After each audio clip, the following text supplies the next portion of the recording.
VCD number 1153 மீட்டர்பூர் Nepal Murali date 21/8/1968 clarification date 22/8/2009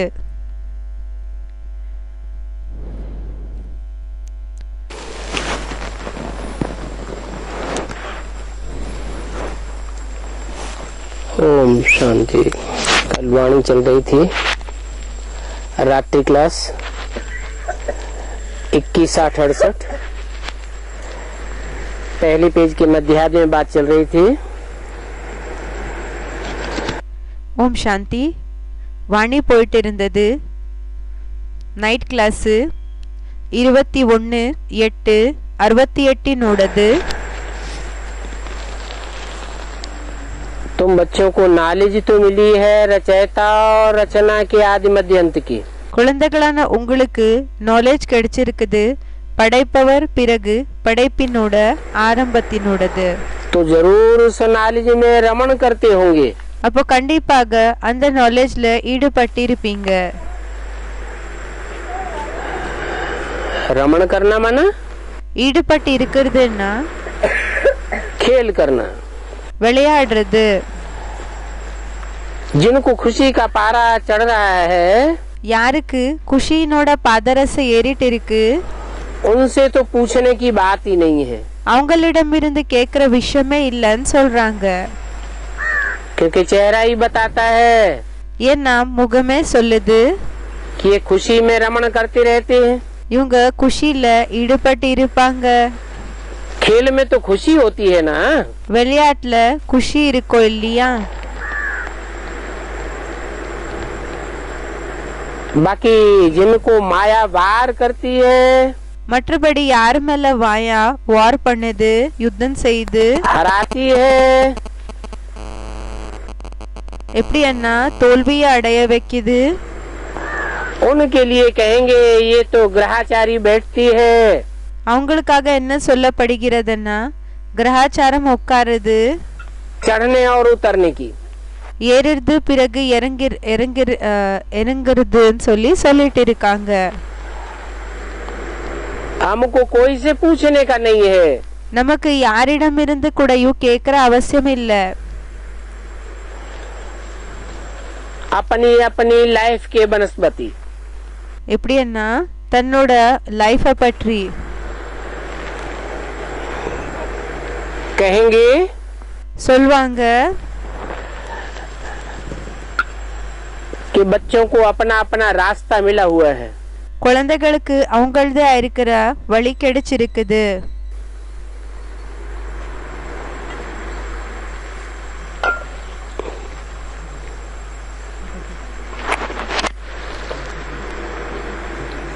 कोई लिखते हैं बाबा मदद करो। சிலர் என்ன எழுதுறாங்கன்னா பாபா உதவிய செய்யுங்க। माया की ग्रहाचारी बैठ रही है। மாயாவோட கிரகாச்சாரம் உட்கார்ந்துடுச்சு। माया का वार हो रहा है। மாயாவோட வார் ஆயிட்டு இருக்குது। बाबा कृपा करो। பாபா கருணைய காமிங்க। आप कृपा करेंगे तो हम सतो प्रधान बनेंगे। நீங்க கருணைய காமிச்சீங்கன்னா நாம சத்தோ பிரதானம் ஆகுவோம்। फतेहमंद हो जाएंगे। हम माया के ऊपर फतेह पालेंगे, विजय நாங்க மாயா மேல வெற்றி அடைஞ்சிடுவோம்। पालेंगे। ஃபதஹனா விஜய் வெற்றிக்காக சொல்வாங்க। மாயா மேல நம்ம வெற்றியை அடைஞ்சிடுவோம்। अब यहाँ कोई मदद की तो दरकार ही नहीं है। இப்போ இங்க உதவிக்கான அவசியமே இல்லைன்னு சொல்றாங்க। ये क्या बात है? இது என்ன விஷயமா இருக்குது? बच्चों के ऊपर माया का वार हो। குழந்தைகள் மேல மாயாவோட யுத்தம் ஆகுது।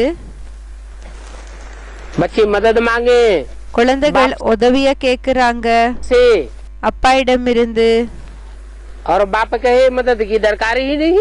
பிறகு அப்பா சொல்றாங்க உதவிக்கான அவசியமே இல்லைன்னு। ऐसे क्यों कहा? இப்படியே சொன்னாங்க. इसलिए कहा ஏன் சொன்னாங்கன்னா कि 63 जन्मों की रील ब्राह्मण जीवन में घूम रही है. ஏன்னா 60 ஜன்மத்தினோட ரீலு பிராமண ஜன்மத்துல அது சுத்திட்டு இருக்குது. उस रील में जब अच्छे कर्मों का उदय होता है அந்த ரீல்ல எப்போ நல்ல செயல்களினோட உதயம் ஆகுதோ तो अवस्था अच्छी बन जाती है. ஸ்டேஜ் நல்லதாக ஆயிடுது. और जब बुरे कर्मों का उदय होता है பிறகு எப்போ கெட்ட செயல்களினோடது உதயம் ஆகுதோ ரீலு तो लगता है कि माया का वार हो गया. அப்போ என்ன தோணுதுன்னா மாயாவினோட வார் ஆயிடுச்சுன்னு சொல்லி நினைச்சுக்கிறாங்க. अब इसमें बाप क्या करेंगे?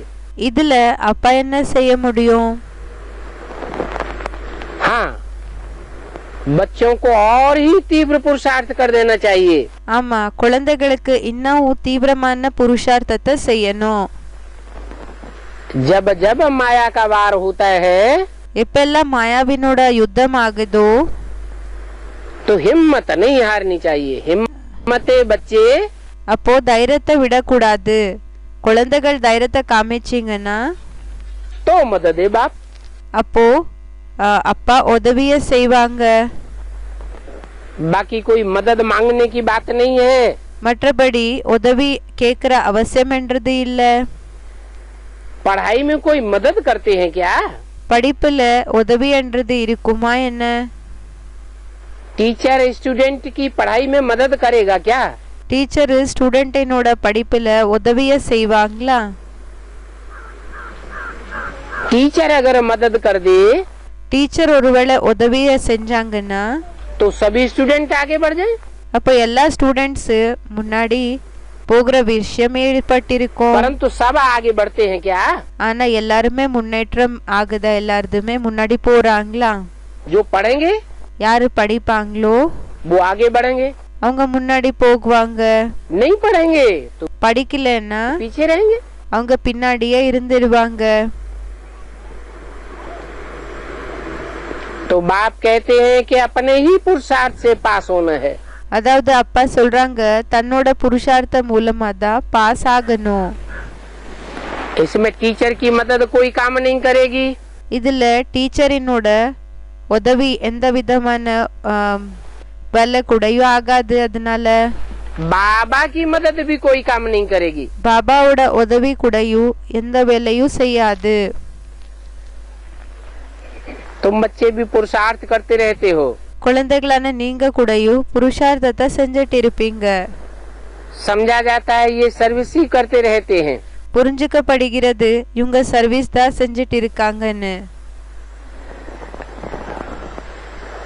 भले स्थूल सर्विस में है பலே ஸ்தூலமான சர்வீஸ்ல இருக்காங்க. तो भी कई बच्चे ऐसे हैं जो स्थूल सर्विस में रहते हुए भी ஆனா நிறைய குழந்தைகள் இப்படி இருக்காங்க யாரு ஸ்தூல சர்வீஸ்ல இருக்கிறப்போவும் दूसरों की सेवा करते रहते हैं. மத்தவங்களோட சேவைய செஞ்சுட்டு இருக்காங்க.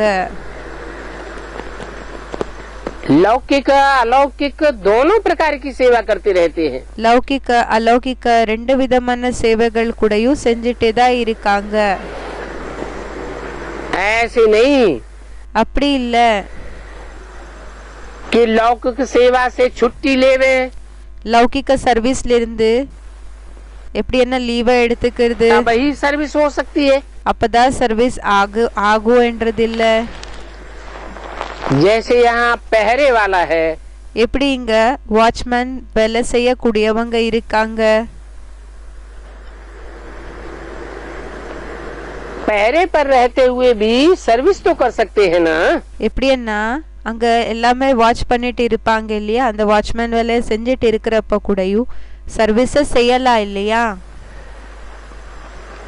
बल दुनिया वाले जानते हैं பலே உலகத்தினார்களுக்கு தெரியும் कि ये तो पहरे वाला है. இவங்க வாட்ச்மேன் இருக்காங்கன்னு. बाबा की लौकिक सेवा में है. பாபாவோட லௌகிக்க சர்வீஸ்ல இருக்காங்க. परंतु अंदर से सर्विस तो कर सकता है ना। ஆனா உள்ளுக்குள்ள சர்வீஸ் செய்யலாம் இல்லையா? मनसा मनन चिंतन मंथन तो कर सकता है ना। மனது விசாரசாகர மந்தன என்றது செய்யலாம் இல்லையா?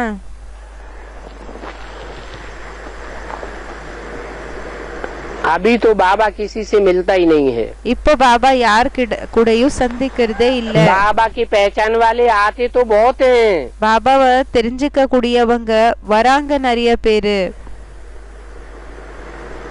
ये वंडरफुल पुरुषोत्तम संगम युग है। இது வண்டர்ஃபுல்லான புருஷோத்தம சங்கம் யுகமா இருக்குது.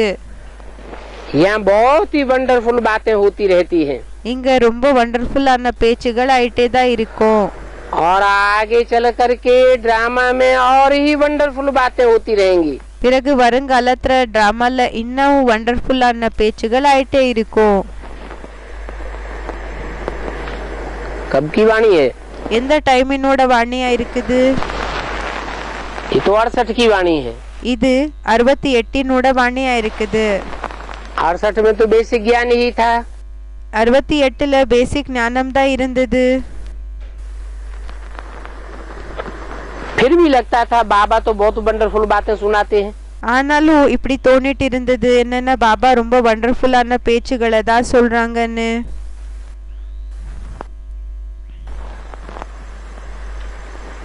लेकिन बोला आगे चल करके और ही वंडरफुल बातें सुनते रहेंगे। ஆனா சொன்னாங்க வருங்காலத்துல இன்னும் வண்டர்ஃபுல்லான பேச்சுகள் கேட்டுட்டு இருப்பீங்கன்னு சொல்லிட்டு இருக்காங்க. तो जो पुराने पुराने बीके हैं, அப்ப யாரு பழைய பிகேஸ் இருக்காங்க? मम्मा बाबा के जमाने के, மம்மா பாபாவினோட நேரத்துல இருக்கக்கூடியவங்க में जब एडवांस नॉलेज की बातें सुनती हैं, पढ़ती हैं, அவங்க எப்போ அட்வான்ஸ் ஞானத்தினோட விஷயங்கள் கேக்குறாங்க படிக்கிறாங்க, तो कितना वंडर खाते हैं। அப்ப எவ்வளோ ஆச்சரியமாகுது உங்களுக்கு. अरे அரே बाबा ने जो बातें हमें सुनाई थी उन बातों पर इस तरह तो हमने कभी विचार किया ही नहीं था। அரே பாபா நமக்கு என்ன இந்த விஷயங்களை சொல்லியிருக்காங்களோ இத பற்றி நம்ம எப்பவுமே சிந்தனை பண்ணவே இல்லை. बाबा कहते हैं, பாபா சொல்றாங்க जब नई नई बातें सुनेंगे, எப்ப புது புது விஷயங்களை சொல்வாங்களோ और आफतें भी आती रहेंगी, பிறகு கஷ்டங்கள் கூடயும் வந்துட்டு இருக்கும்.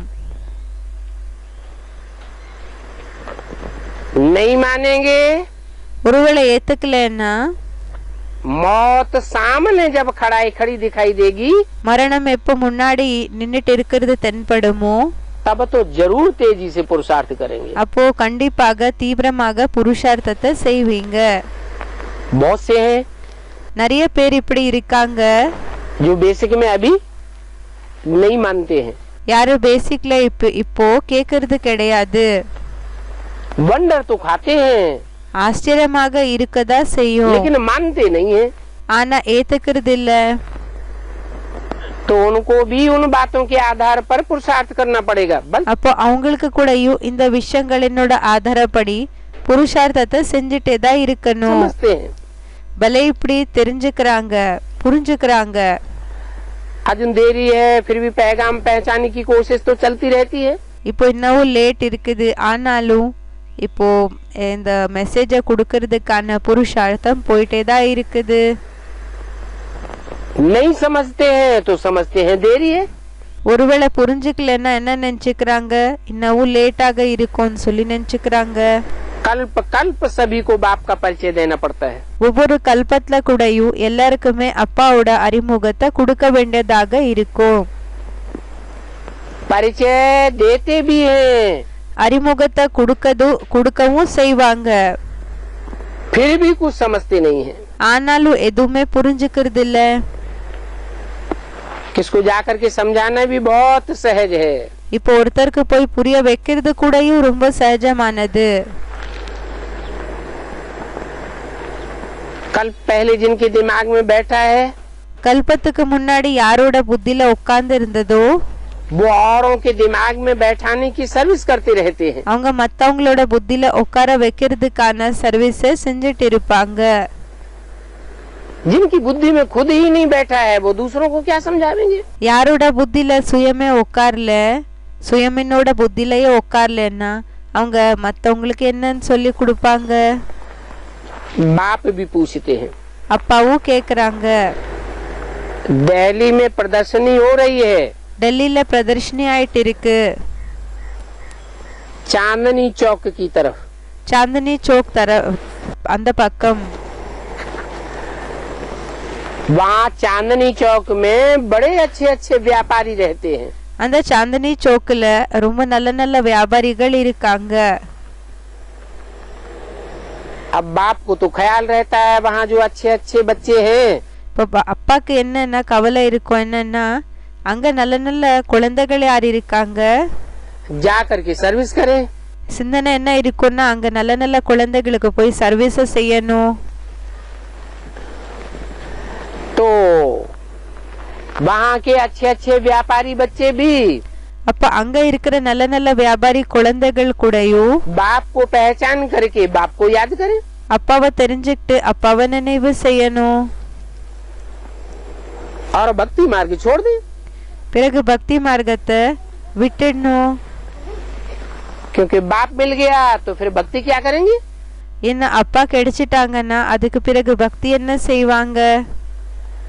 वेद का बाप मिल गया तो फिर बाकी क्या चाहिए? இப்போ எல்லாருக்கு அப்பாற்பட்ட அப்பா கிடைச்சிட்டாங்கன்னா மற்றபடி வேற என்ன தேவை இருக்குது? इन भक्ति करने वालों से तुम पूछ सकते हो। இந்த பக்தியை செய்யக்கூடியவங்களை நீங்க கேட்கலாம்.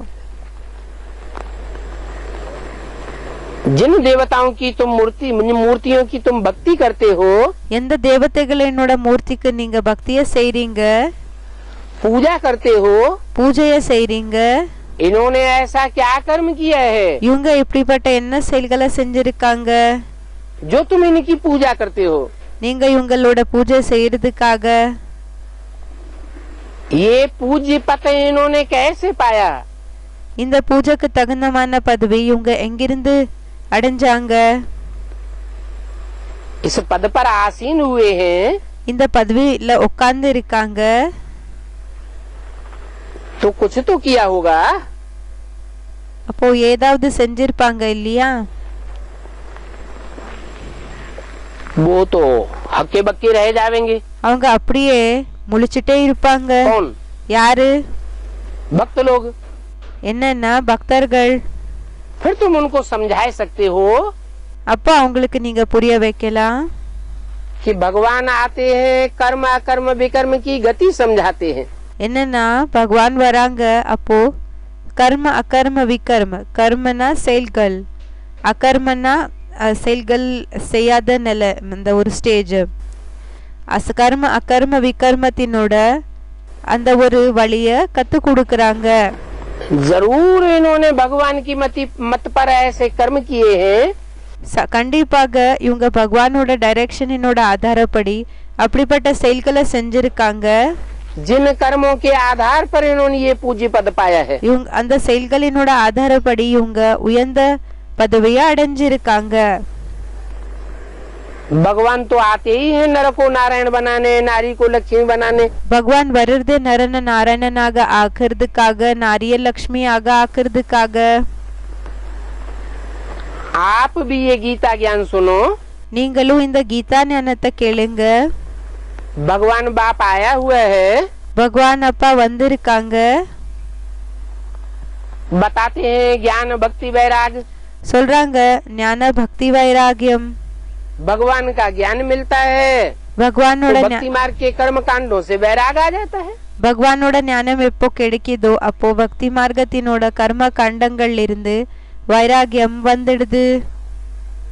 क्योंकि बाप की सच्ची पहचान मिल जाती है ना, என்ன அப்பாவோட உண்மையான அறிமுகம் கிடைக்குது இல்லையா? तो तुम कोई से भी पूछ सकते हो। कोई भी कितना बड़ा व्यापारी, அப்ப நீங்க யார வேணும்னாலும் கேட்கலாம். भी बड़ा आदमी हो, யார் எந்த அளவுக்கு பெரிய வியாபாரியா இருக்கலாம், எவ்வளவு பெரிய மனிதன் வேணாலும் ஆயிருக்கலாம்.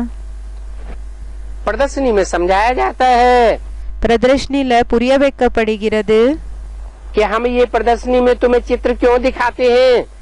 நாம இந்த பிரதர்ஷனில இந்த சித்திரங்களை ஏன் காமிக்கிறது? इसलिए दिखाते हैं कि तुम भी ऐसा पद प्राप्त कर सकते हो। ஏன் காமிக்கிறாங்கன்னா நீங்களும் இப்படிப்பட்ட பதவியை அடையணும்னு சொல்லி காமிக்கிறாங்க. बाप ये लक्ष्मी नारायण की राज्य की स्थापना कर रहे हैं। அப்பா இந்த லட்சுமி நாராயணர்களினோட ராஜ்யத்தினோட ஸ்தாபனைய செஞ்சிட்டு இருக்காங்க. इन लक्ष्मी नारायण को तुम मंदिरों में पूजते हो। எந்த லட்சுமி நாராயணர்களை நீங்க கோயில்ல பூஜை பண்றீங்க? बाप पूछते हैं कि कौन कौन बच्चे सर्विस करने जाते हैं। அப்பா கேக்குறாங்க எந்தெந்த குழந்தைகள் சர்வீஸ் செய்யறதுக்காக போகுறாங்க?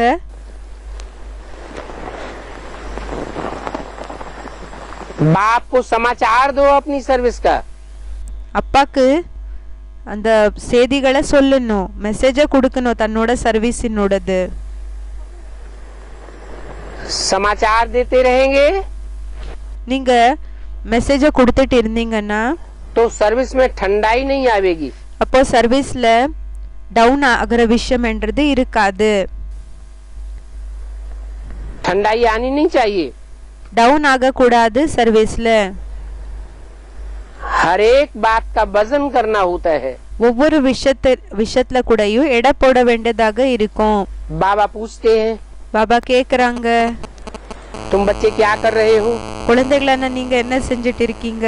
क्योंकि सेंटर्स में बैठे बैठे तो इतनी सर्विस होती नहीं है। ஏன்னா சென்டர்ஸ்ல உட்கார்ந்து இருக்கிறப்போ அந்த அளவுக்கு ஒண்ணு சர்வீஸ் ஆகிறது கிடையாது.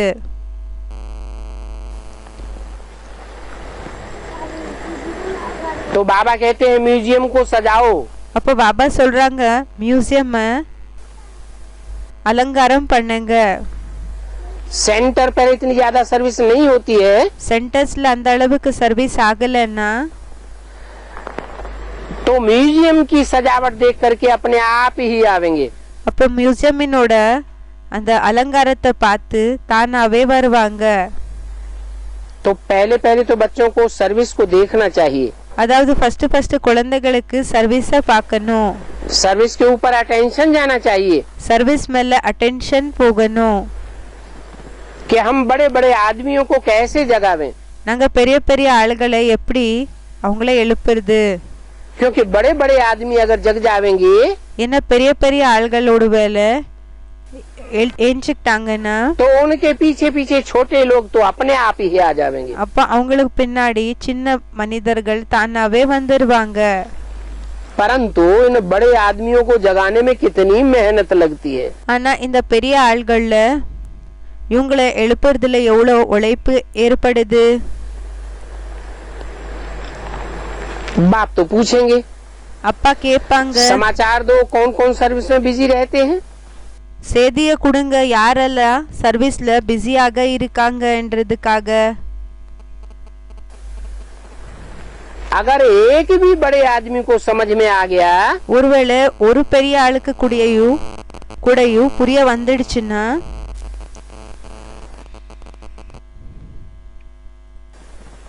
तो वो फिर औरों को भी समझावेंगे। அவங்க என்ன செய்வாங்கன்னா பிறகு மத்தவங்களுக்கு கூடயும் புரிய வைப்பாங்க. तो ब्रह्मा कुमार कुमारियों ने क्या समझ लिया? அப்போ பிரம்மா குமார் குமாரிஸ் என்ன நினைச்சுக்கிட்டாங்க? कौन से बड़े आदमी? எந்த பெரிய மனிதன்? है दुनियावी बड़े आदमी चांदनी चौक में जो बड़ी बड़ी दुकानें बना करके बैठे हुए हैं। உலகத்துல இருக்கிற பெரிய பெரிய ஆள்கள் யாரு? சாந்தினி சௌக்ல பெரிய பெரிய வீடுகளை என்ன ரெடி பண்ணி வச்சிருக்காங்க. वो अगर समझ जावेंगे அவங்க ஒருவேளை புரிஞ்சுக்கிட்டாங்கன்னா तो उनके समझने से ढेर पब्लिक आ जाएगी। அவங்க புரிஞ்சுக்கிறதுனால நிறைய பப்ளிக் வந்துருவாங்க. सारे दिल्ली वासियों को समाचार मिल जाएगा। எல்லா தில்லியில வசிக்க கூடியவங்களுக்கு செய்தி கிடைக்கும் कि भगवान आया हुआ है। பகவான் வந்திருக்காங்க. अब वास्तव में இப்போ வாஸ்தவத்துல बाप तो बेहद की बातें करते हैं। அப்பா எல்லாருக்கு அப்பாற்பட்ட விஷயங்களை பேசுறாங்க. जो बाप बेहद की बातें करते हैं எந்த அப்பா எல்லாருக்கு அப்பாற்பட்ட விஷயங்களை பண்றாங்களோ பேசுறாங்களோ वो ज्ञान रत्नों के व्यापारी होंगे, उन्हीं के लिए कहते हैं அவங்க ஞான ரத்னங்களினோட வியாபாரியாக இருப்பாங்க, அவங்களுக்காக சொல்றாங்க. जो बड़े बड़े व्यापारी हैं, யாரு பெரிய பெரிய வியாபாரிகள் இருக்காங்க, और जो बड़े बड़े व्यापारी होंगे वो अपने हमजिन्स को पहले जगावेंगे. பிறகு யாரு பெரிய பெரிய வியாபாரிகள் இருக்காங்களோ அவங்க ஃபர்ஸ்ட் தன்னோட ஹம்ஜின்ஸ்னா தனக்கு சமமாக இருக்கக்கூடியவங்களை எழுப்புவாங்களாம், தன்னை போல இருக்கக்கூடியவங்களை எழுப்புவாங்களாம். उनको आप समान बनावेंगे, அவங்கள தனக்கு சமமாக ஆக்கிக்குவாங்களாம். तो ज्ञानी तू आत्माएं जो निकलेंगी वो बाप की पहचान सारी दुनिया को देंगी. அதாவது ஞானித்துவ ஆத்மாக்கள் யாரு வெளிப்படுவாங்களோ அவங்க முழு உலகத்துக்கு அப்பாவினோட அறிமுகத்தை கொடுப்பாங்களாம். या जो स्थूल धन के व्यापारी हैं वो सारी दुनिया को இல்லன்னா யாரு बाप का परिचय देंगे. யாரு ஸ்தூல தனத்தினோட வியாபாரிகள் இருக்காங்களோ அவங்க அப்பாவினோட அறிமுகத்தை முழு உலகத்துக்கு கொடுப்பாங்களாம். कौन देंगे बाप का परिचय? யாரு கொடுப்பாங்க அப்பாவோட அறிமுகத்தை? जो माला के मणके बनेंगे, யாரு மாலையினோட மணிகள் ஆகுவாங்களோ बाप के ज्ञान को गहराई से पकड़ेंगे, அப்பாவோட ஞானத்தை ஆழமாக யாரு பிடிச்சுக்குவாங்களோ जिनका जीवन ही ज्ञान रत्नों से खेलने का है, யாரோட வாழ்க்கைய ஞான ரத்னங்கள் கூட விளையாடக்கூடியது இருக்குது, जो धंधा ही ज्ञान रत्नों का करते हैं, யாரு தொழில ஞான ரத்னங்களினோடது செய்றாங்க, ऐसे ज्ञान रत्नों के बड़े बड़े व्यापारी இப்படிப்பட்ட ஞான ரத்னங்களினோட பெரிய பெரிய வியாபாரிகள் सारे संसार में बाप का परिचय फैलावेंगे. முழு உலகத்துல அப்பாவோட அறிமுகத்தை பரவுவாங்க.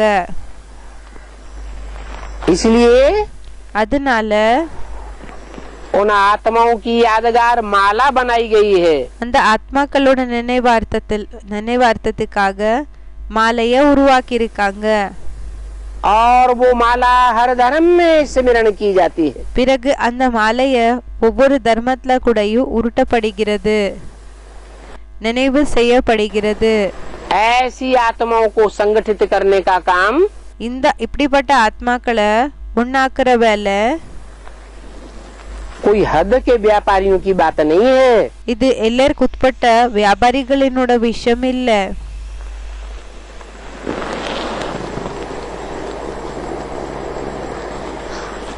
बड़े बड़े को समझाने में, பெரிய பெரிய ஆள்களுக்கு புரிய வைக்கிறதுல, बाप का परिचय देने में, அப்பாவோட அறிமுகம் கொடுக்கறதுல, और याद की यात्रा में टिकाने में, பிறகு நினைவினோட யாத்திரைல நிலைக்க வைக்கிறதுல बहुत टाइम लग जाता है. ரொம்ப டைம் ஏற்படுது இதுக்காகன்னு சொல்றாங்க. पावन तो बनना है, பாவனம் ஆகிதான் தீரணும். परंतु ये क्रिमिनल आई आगे बढ़ने नहीं देती है. ஆனா இந்த கெட்ட திருஷ்டி முன்னாடி போகிறதுக்காக விடுறது இல்ல, और ही गिराई देती है. இன்னமும் கீழே விழ வச்சிடுது. देखा जाता है ये वैश्यालय बड़ा भारी वैश्यालय है. பார்க்கப்படுகிறது இந்த வைஷாலை மிகப்பெரிய வைஷாலையா இருக்கு. सारी दुनिया वैश्यालय है. முழு உலகமே வைஷாலயமா இருக்குது. बाप तो कहते हैं घर घर में अभी वैश्यालय है. அப்பா என்ன சொல்றாங்கன்னா ஒவ்வொரு வீட்லயும் வைஷாலயம் இருக்குது. सभी विषय वैतरणी नदी में गोता खाते रहते हैं. எல்லாருமே விஷய வைத்தரணி நதியில அப்படின்னா நிறைஞ்சிருக்க விஷமான இந்த நதியில மூழ்கிட்டு இருக்காங்க. गरुड़ पुराण में भी கருட புராண்லயும் विषय वैतरणी दिखाई गई है. இந்த விஷ நதிய காமிச்சிருக்காங்க. जो बातें गरुड़ पुराण में सुनाई जाती हैं, எந்த விஷயங்களை கருட புராண்ல காமிக்கப்படுகிறது वो मनुष्यों को सुधारने के लिए सुनाई है, दिखाई है. அது மனிதர்களை நல்லவங்களாக ஆக்குறதுக்காக காமிக்கப்பட்டிருக்குது. तो बाप कहते हैं सबसे बुरा काम है विकार में जाना. அதாவது அப்பா சொல்றாங்க எல்லாத்தை விட கெட்ட வேலை என்னன்னா விகாரத்துக்கு போகிறது. कोई पूछे இப்போ யாராவது तो கேட்டாங்க, बोलो ये ड्रामा बना हुआ है। சொல்லுங்க இந்த டிராமா உருவாகி இருக்குது. क्या? என்ன? आधा कल्प शिवालय பாதி கல்பம் சிவாலய, और आधा कल्प பிறகு பாதி கல்பம் वैश्यालय। வைஷ்யாலயம். आधा कल्प पवित्र रहते हैं பாதி கல்பம் தூய்மையாக இருப்பீங்க, और आधा कल्प பிறகு பாதி கல்பம் अपवित्र बनते हैं। अपवित्रम ஆயிடுறீங்க. अभी अगर तुमको पवित्र दुनिया में चलना है இப்போ ஒருவேளை உங்களுக்கு தூய்மையான உலகத்துக்கு போகணும்னா तो आकर के सुनो। அப்ப வந்து கேளுங்க. बेचारे भक्ति के अज्ञान में सोए हुए हैं। பாவம் பக்தியினோட இருட்டுல அஞ்ஞானத்துல தூங்கிட்டு இருக்காங்க. तो बाप को फुरना तो रहता है ना। அப்போ அப்பாக்கு கவலை இருக்கும் இல்லையா?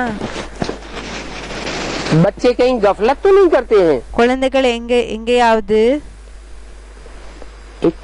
எப்படின்னா அந்த சோம்பேறித்தனம் ஒன்றும் பண்றது இல்லையா, கேர்லெஸ் பண்றது இல்லையா? 60-68 की वाणी का दूसरा पेज। बाबा तो थोड़ा दूर है। பாபா கொஞ்சம் தூரம் இருக்காங்க. किससे? யாரிடம் இருந்து? जो सर्विस करने वाले बच्चे हैं, बाहर की दुनिया में सर्विस कर रहे हैं। யாரு சர்வீஸ் செய்யக்கூடிய குழந்தைகள் இருக்காங்க, வெளி உலகத்துல சர்வீஸ் செஞ்சிட்டு இருக்காங்க. उन बच्चों से बाबा तो थोड़ा दूर है। அந்த குழந்தைகள் இடமிருந்து பாபா கொஞ்சம் தூரமாக இருக்காங்க. अगर नजदीक में हो तो सभी बच्चों की हालचाल सर्विस का समाचार पूछता रहे। ஒருவேளை கிட்ட இருந்திருந்தா எல்லா குழந்தைகள் எப்படி இருக்கீங்க, என்ன செய்றீங்க, சர்வீஸ் பற்றி எல்லாமே கேட்டுட்டு இருந்திருப்பாங்க. आत्माओं की सर्विस करो। சொல்வாங்க இப்படிப்பட்ட இந்த ஆத்மாக்களுக்கு சர்வீஸ் செய்யுங்கன்னு சொல்லிருப்பாங்க. इनकी पहले खातिरी करो। இவங்கள ஃபர்ஸ்ட் கவனிங்க. ईश्वर भी आते हैं, ஈஸ்வர் கூடயும் வராங்க. तो अविनाशी ज्ञान रत्नों की खातिरी करते हैं ना। அவினாஷி ஞான ரத்னங்களை கொடுக்கறாங்க இல்லையா? तो समझाना है, அப்போ புரிய வைக்கணும், पूछना है। கேட்கணும். तुम कलयुगी पतित हो நீங்க கல்யுகி பதிதமாயிருக்கீங்களா, या सतयुगी पावन हो? இல்லன்னா சத்யுகி பாவனமாயிருக்கீங்களா? सतयुग में तो सब पावन होते हैं। சத்யுகத்துல எல்லாருமே பாவனமா தான் இருப்பாங்க. वहाँ होता ही है सत्य का युग, அங்க இருக்கிறது உண்மையான யுகம். और कलयुग में तो झूठ खंड है। பிறகு கலியுகத்துல பொய்யான கண்டம். वहाँ तो झूठ का ही बोलबाला होता है। அங்க பொய்யினோட பேரு புகழுதான் ஏற்படுது. वहाँ सच्चाई कहाँ से आवेगी? அங்க உண்மைன்றது எங்கிருந்து வந்தது? परंतु कोई समझते नहीं है। ஆனா யாருமே புரிஞ்சுக்கிறது இல்ல. तुम ऐसे सीधे सीधे प्रश्न करते हो நீங்க இப்படியே நேரடியா क्वेश्चन கேக்குறீங்க, तो भी जैसे कि बंदर बुद्धि है। ஷார்ப்பான क्वेश्चंस நீங்க கேக்குறீங்க, ஆனாலும் கொருங்கு புத்திகள் ஆயிருக்காங்க. पूछते भी नहीं है, கேக்குறது கூடயும் இல்ல. जैसे कि तवाई। எப்படின்னா ஒண்ணுமே தெரியாதவங்கள போல. बाबा को तो वंडर लगता है। பாபாக்கு ஆச்சரியமாகுது. तुम बच्चों की बुद्धि में तो अभी बैठ गया है ये कलयुग का अंत है। குழந்தைகளான உங்களோட புத்தியில உட்கார்ந்து இருக்குது, இது கலியுகத்தினோட கடைசி நேரமா இருக்குது. और अभी सतयुग आना जरूर है। பிறகு இப்போ சத்யுகம் கண்டிப்பாக வரணும்.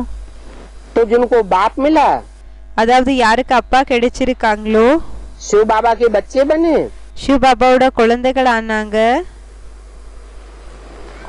उन बच्चों से हम खुश खैरियत क्या पूछे? அந்த குழந்தைகளை நான் எப்படி நீங்க எப்படி இருக்கீங்க இத பற்றில என்ன கேக்குறது? है जो शिव बाबा के बच्चे बन चुके हैं, இப்ப யாரு சிவ பாபாவோட குழந்தைகள் ஆயிட்டாங்களோ वो खुश ही होंगे அவங்க குஷியா தான் இருப்பாங்களா, या नाखुश भी होंगे? இல்லைன்னா குஷி இல்லாத ஆகவும் இருப்பாங்களா, குஷி இல்லாமல கூடயும் இருப்பாங்களா? है ना खुश होंगे। குஷி இல்லாம இருப்பாங்களா? अगर बाप मिला तो खुशी का खजाना मिल गया। ஒருவேளை அப்பா கிடைச்சிட்டாங்கன்னா குஷியோட खजाना கிடைச்சிடுது। और जिनको खुशी का खजाना मिल गया उनसे पूछना तो बेकार है। பிறகு யாருக்கு குஷியினோட खजाना கிடைச்சிடுதுன்னா அவங்கள கேக்குறது வேஸ்ட்। तुमको तो विश्व की बादशाही मिल जाती है। உங்களுக்கு உலகத்தினோட ராஜாங்கம் கிடைச்சிடுது கிடைக்குது। तो जरूर तुम खुशी में ही रहेंगे। அப்ப கண்டிப்பாக நீங்க குஷியா தான் இருப்பீங்க। नाराज थोड़े ही होंगे। கோவப்பட்டுக்குவாங்களா என்ன, கோவம் ஆகுவாங்களா कोई என்ன? तुमसे पूछे யாராவது உங்ககிட்ட கேக்குறாங்க कि तुम खुशी राजी हो நீங்க குஷியாக இருக்கீங்களா, तो तुम क्या कहेंगे? அப்ப நீங்க என்ன சொல்வீங்க? है? अरे हम तो स्वर्ग से भी ज्यादा खुशी में हैं। அரே நம்ம ஸ்வர்கத்தை விட அதிக குஷியாக இருக்கிறோம்। स्वर्ग में भी किसी को इतनी खुशी नहीं होती होगी जितनी हमको खुशी होती है। कैसे? ஸ்வர்கத்துல கூடயும் அந்த அளவுக்கு குஷியாக இருக்காது, எந்த அளவுக்கு நமக்கு குஷி இருக்குதோ அந்த அளவுக்கு। எப்படி? है? बाबा मिला इसलिए खुशी ही खुशी है। பாபா கிடைச்சிட்டாங்களா அதனால வெறும் குஷியே குஷிதானா? लेकिन ஆனா अभी बाबा सदाकाल मिला है। இப்ப பாபா சதா கால கிடைச்சிருக்காங்களா? सदाकाल मिला है। சதா கால கிடைச்சிருக்காங்களா? ये बीच बीच में माया भी गले लग जाती है। இல்லன்னா நடுல மாயா கூடயும் கட்டுப்பிடிச்சுக்குதா? लग जाती है। என்னன்னா மாயா கூடயும் பிடிச்சுக்குது। तो फिर खुशी उड़ जाती है। அப்ப என்ன ஆகுதுன்னா குஷி பறந்து போயிடுது। और जब खुशी उड़ जाती है பிறகு எப்போ குஷி பறந்து போயிடுதோ उस समय पूछने वाला पूछेगा राजी खुशी हो? அந்த நேரத்துல கேட்கக்கூடியவங்க கேட்பாங்க குஷியாக இருக்கீங்களா, சாட்டிஸ்ஃபைடா? तो क्या झूठ बोलेंगे? அப்ப என்ன பொய் சொல்வீங்களா? है? क्या कहेंगे? என்ன சொல்வீங்க? है? मना बाबा ये जो बच्चों को समझाते हैं அப்படின்னா பாபா இந்த விஷயத்தை என்ன குழந்தைகளுக்கு புரிய வைக்கிறாங்க कि तुमसे कोई पूछे राजी खुशी हो? உங்களை யாராவது கேட்டாங்க நீங்க சாட்டிஸ்ஃபைடாக திருப்தியாக இருக்கீங்களா, குஷியாக இருக்கீங்களா? तो तुम ये बतावेंगे कि हम तो सतयुग में भी जितनी खुशी नहीं होती है। அப்ப நீங்க என்னன்னு சொல்வீங்கன்னா சத்யுகத்துல கூடயும் நமக்கு எந்த அளவுக்கு குஷி கிடைச்சிருக்கலையோ स्वर्ग में भी जितनी खुशी नहीं होती है ஸ்வர்கத்துல கூட எந்த அளவுக்கு குஷி கிடைக்கிறது இல்லையோ उससे भी ज्यादा हम यहाँ खुशी है। அதை விட அதிகம் இங்க நாங்க குஷியாக இருக்கிறோம்। तो ये बात तुम्हारी बुद्धि में बैठती है। அப்போ இந்த விஷயம் உங்களோட புத்தியில உட்காருதா, अनुभव में आता है। அனுபவத்துக்கு வருதா? है? अनुभव में आता है। झूठ அனுபவத்துல வருதா? बोल दिया। பொய் சொல்லிட்டீங்க। बीमारी होती है। இப்போ நோய் வருது। है? चोर डकैत चोरी कर ले जाते हैं। இந்த கொள்ளைக்காரங்க திருடர்கள் திருடிட்டு எடுத்துன்னு போயிடுறாங்க। दुख तो आते हैं ना। துக்கம் வருது இல்லையா? माया तंग तो करती है ना। மாயா தொல்லை கொடுக்குது இல்லையா? तो ये बात बाबा ने क्या झूठ बोल दी? அப்ப என்ன பாபா இந்த விஷயத்தை பற்றி பொய் சொல்லிட்டாங்களா? कि तुम बच्चे तो कहेंगे குழந்தைகளான நீங்க சொல்வீங்க हम सतयुग में भी जितने खुश नहीं होते हैं நாம சத்யுகத்துல கூட எந்த அளவுக்கு குஷியாக இருக்கிறது இல்லையோ उतनी खुशी हमको यहाँ है அந்த அளவுக்கு குஷி நமக்கு இங்க இருக்குது संगम युग में। சங்கம் யுகத்துல। कैसे? எப்படி? अभी है। இப்போ இருக்கா? है? कहेंगे माना சொல்வோம் அப்படின்னா ऐसा भी स्वर्णिम संगम युग आवेगा हम बच्चों के लिए குழந்தைகளான நமக்கு அப்படிப்பட்ட ஸ்வர்ணிம சங்கம் யுகமும் வரும். जो कुरान में लिखा है இதை பற்றி குரான்ல எழுதியிருக்காங்க. कि जब विनाश बर्पा होता है तो खुदा के बंदे குரான்ல எழுதியிருக்காங்க எப்போ விநாசம் ஆகுமோ அப்போ பகவானோட குழந்தைகள் बड़ी मौज में रहते हैं, ரொம்ப மகிழ்ச்சியாக बड़े இருப்பாங்க, खुश नसीब रहते हैं. ரொம்ப அதிர்ஷ்டசாலியாக இருப்பாங்க. उनका रक्षक அவங்களுக்கு பாதுகாப்பு கொடுக்க கூடியவர் साक्षात भगवान उनकी रक्षा करता है. சாக்ஷாத் பகவானே தானாவே அவங்களே சாக்ஷாத் என்ன செய்வாங்கன்னா அவங்களுக்கு பாதுகாப்பை கொடுப்பாங்க. कैसे रक्षा करता है? எதிலிருந்து அவங்கள காப்பாத்துவாங்க? है?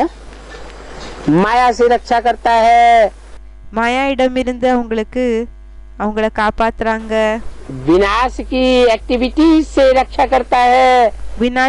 விநாசத்தினோட ஆக்டிவிட்டி என்ன இருக்குதோ அதிலிருந்து அவங்கள காப்பாத்துறாங்க. प्रकृति के प्रकोप से रक्षा करता है. இயற்கையினோட அந்த ஆபத்துகள் இருக்கு இல்லையா அதிலிருந்து அவங்கள காப்பாத்துவாங்க.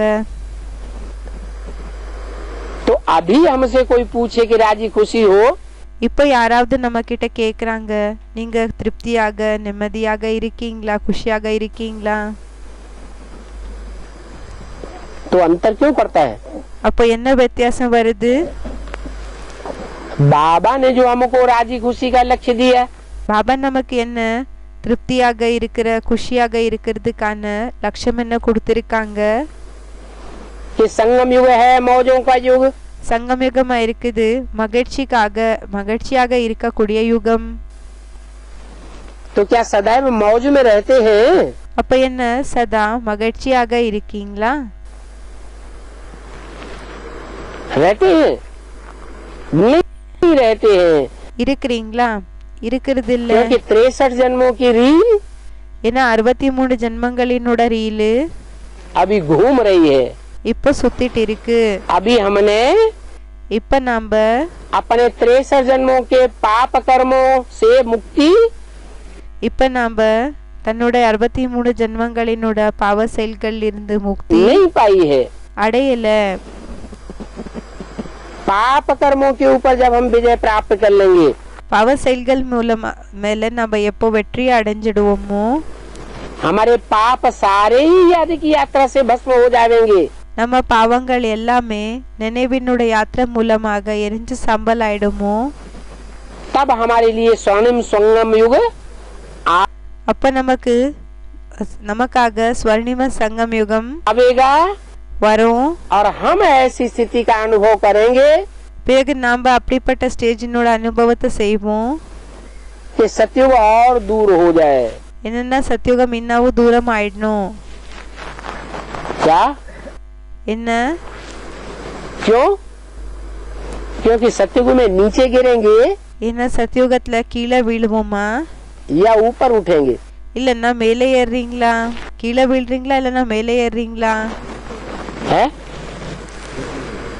सतयुग में जन्म जन्मांतर नीचे गिरते रहेंगे சத்யுகத்துல ஜென்ம ஜென்மாந்தர கீழே விழுந்துட்டு இருப்பீங்களா या ऊपर उठेंगे? இல்லன்னா மேலே ஏறுறீங்களா? नीचे गिरते रहेंगे. கீழே விழுந்துட்டு இருப்பீங்க. और अभी हमें पता है பிறகு இப்ப நமக்கு தெரியும் कि अभी हम चढ़ती कला में जा रहे हैं இப்ப நம்ம ஏறுங்கலையில போயிட்டு இருக்கோமா या गिरती कला में जा रहे हैं. இல்லன்னா வீழும் கலையில போயிட்டு இருக்கோமா? अभी हमारी चढ़ती कला है, हमारे ऊपर रक्षक இப்ப நம்மளோடது ஏறும் கலை ஆயிருக்குது. இப்ப நம்மள காப்பாத்த கூடியவர் भगवान बैठा हुआ है हमारी பகவான் உட்கார்ந்து இருக்காங்க. அதுக்காக रक्षा करने के लिए. நமக்கு நம்மள காப்பாத்துறதுக்காக. तो ऐसी बच्चों की स्टेज होनी चाहिए कि हम तो सतयुग से भी यहाँ बहुत खुशी में हैं. அதாவது குழந்தைகளோட ஸ்டேஜ் இப்படி இருக்கணும். என்னன்னா நம்ம சத்யுகத்தை விட இங்க குஷியாக இருக்கிறோம். सतयुग में तो சத்யுகத்துல तुम्हारा जन्म कैसा होगा? உங்களோட ஜென்மம் எப்படி இருக்கும்? चांदी समान होगा, வெள்ளி போல இருக்குமா? तांबे समान होगा, தாமிர போல இருக்குமா? कैसा होगा? எப்படி இருக்கும்? चांदी समान सत्युग होगा। வெள்ளி போல சத்யுகம் இருக்குமா? सोने समान तुम्हारा जन्म होगा। தங்கம் போல உங்களோட ஜென்மம் இருக்கும்। और यहाँ பிறகு இங்க यहाँ तो तुम दुनिया के हीरो महसूस करोगे अपने को। இங்க உங்களை நீங்க உலகத்துக்கு ஹீரோ என்ற அனுபவத்தை செய்வீங்க। तुम बीज रूप आत्माएं हो। நீங்க பீஜ ரூபி ஆத்மாக்கள் ஆயிருக்கீங்க। सारी दुनिया के बीज हो। முழு உலகத்துக்கு விதை இருக்கீங்க। एक बीज में ஒரு விதைல जैसे कि एक दुनिया समाई हुई है। எப்படின்னா ஒவ்வொரு உலகம் அடங்கி இருக்கிற போல இருக்கு। तो तुम अपनी अपनी दुनिया के बीज हो। அதாவது நீங்க உங்க உலகத்துக்கு விதையா இருக்கீங்க। माना அப்படின்னா तुम्हारी जो भी दुनिया है 84 जन्मों की, அப்படின்னா உங்களோடது எதுல உலகம் இருக்குதோ 84 जन्मों में जो भी आत्माएं तुम्हारे संसर्ग संपर्क 84 ஜென்மங்கள எந்தெந்த ஆத்மாக்கள் உங்களோட தொடர்புல संबंध में आने वाली है, சம்பந்தத்துல வரக்கூடியவங்க இருக்காங்க। जन्म जन्मांतर, ஜென்மாந்தரம் उन आत्माओं के बीच में तुम हीरो पार्टधारी हो। அந்த ஆத்மாக்களுக்கு நடுவுல நீங்க ஹீரோ பாட்தாரியா இருக்கீங்க। सबकी दुनिया एक जैसी होगी। हर आत्मा के संसर्ग संपर्क और संबंध பாபா சொல்றாங்க ஒவ்வொரு ஆத்மாவினோட தொடர்பு கனெக்ஷன் एक जैसे होंगे क्या? ஒரே மாதிரி இருக்குமா? कि अलग अलग होंगे? இல்லன்னா தனித்தனியாக இருக்குமா? है? செப்பரேட்டாக இருக்குமா? अरे इस जन्म में हमारा जिन आत्माओं से संबंध संपर्क जुटा है, அரே இந்த ஜென்மத்துல எந்த ஆத்மாக்களோட கூட நம்மளோட சம்பந்தம் சம்பர்க்கம் அந்த தொடர்பு எல்லாமே இணைஞ்சிருக்கு।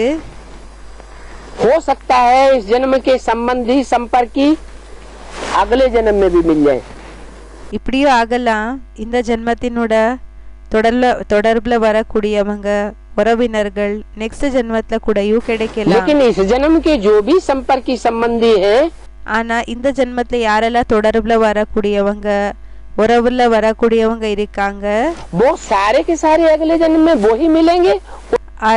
அவங்க தான் நெக்ஸ்ட் ஜென்மத்துல அவங்களே தான் கிடைப்பாங்க எல்லாருமே। कोई दूसरे नहीं मिलेंगे? ஏன்னா மத்தவங்க கிடைக்க மாட்டாங்களா? दूसरे भी मिलेंगे, மத்தவங்களும் கிடைப்பாங்க। फिर अगले जन्म में और नहीं मिलेंगे। பிறகு நெக்ஸ்ட் ஜென்மத்துல இன்னமும் கிடைக்கிறது இல்ல। माने அப்படின்னா पुराने भी पुरानों में नए भी ऐड होते जाएंगे। அப்படின்னா இப்ப பழையவங்க யாரு இருக்காங்க இல்லையா அவங்க கூட புதுவங்க கூடயும் ஆட் ஆயிட்டே போகுவாங்க। तो हमारी दुनिया அப்ப நம்மளோட உலகம் संसर्गियों की संपर्कियों की தொடர்புல வரக்கூடியவங்க और हमारे संबंधियों की दुनिया जन्म जन्मांतर தொடர்புல வரக்கூடியவங்க பிறகு நம்மளோட சம்பந்திகளினோட அந்த உறவுல வரக்கூடியவங்க ஜென்ம ஜென்மாந்தரம் बड़ी होती जाएगी या छोटी होती जाएगी? அது பெருசாயிட்டு இருக்குமா இல்லைன்னா சின்னதாயிட்டே இருப்பாங்களா? அப்படின்னா அது வளருமா இல்லைன்னா குறையுமா? है? नहीं बात समझ में आ रही? விஷயம் புரியலையா? बड़ी होती जाएगी। அது பெருசாயிட்டு இருக்கும்। आखिरी ने 84वें जन्म में जाकर के இப்படி ஆக ஆக கடைசியில இந்த 84 ஜென்மங்கள்ல 84வது ஜென்மத்துல हमारी बहुत बड़ी दुनिया हो जाएगी। நம்மளோடது மிக பெரிய உலகம் ஆயிடும்। उस दुनिया के அந்த உலகத்தை हम हीरो पार्टधारी है। அந்த உலகத்துல நாம ஹீரோ பாட்தாரி। हर आत्मा में जैसे कि एक एक दुनिया समाई हुई है। ஒவ்வொரு ஆத்மாக்கள்ல எப்படின்னா ஒரு உலகம் நிறைஞ்சிருக்கிற போல இருக்கும்।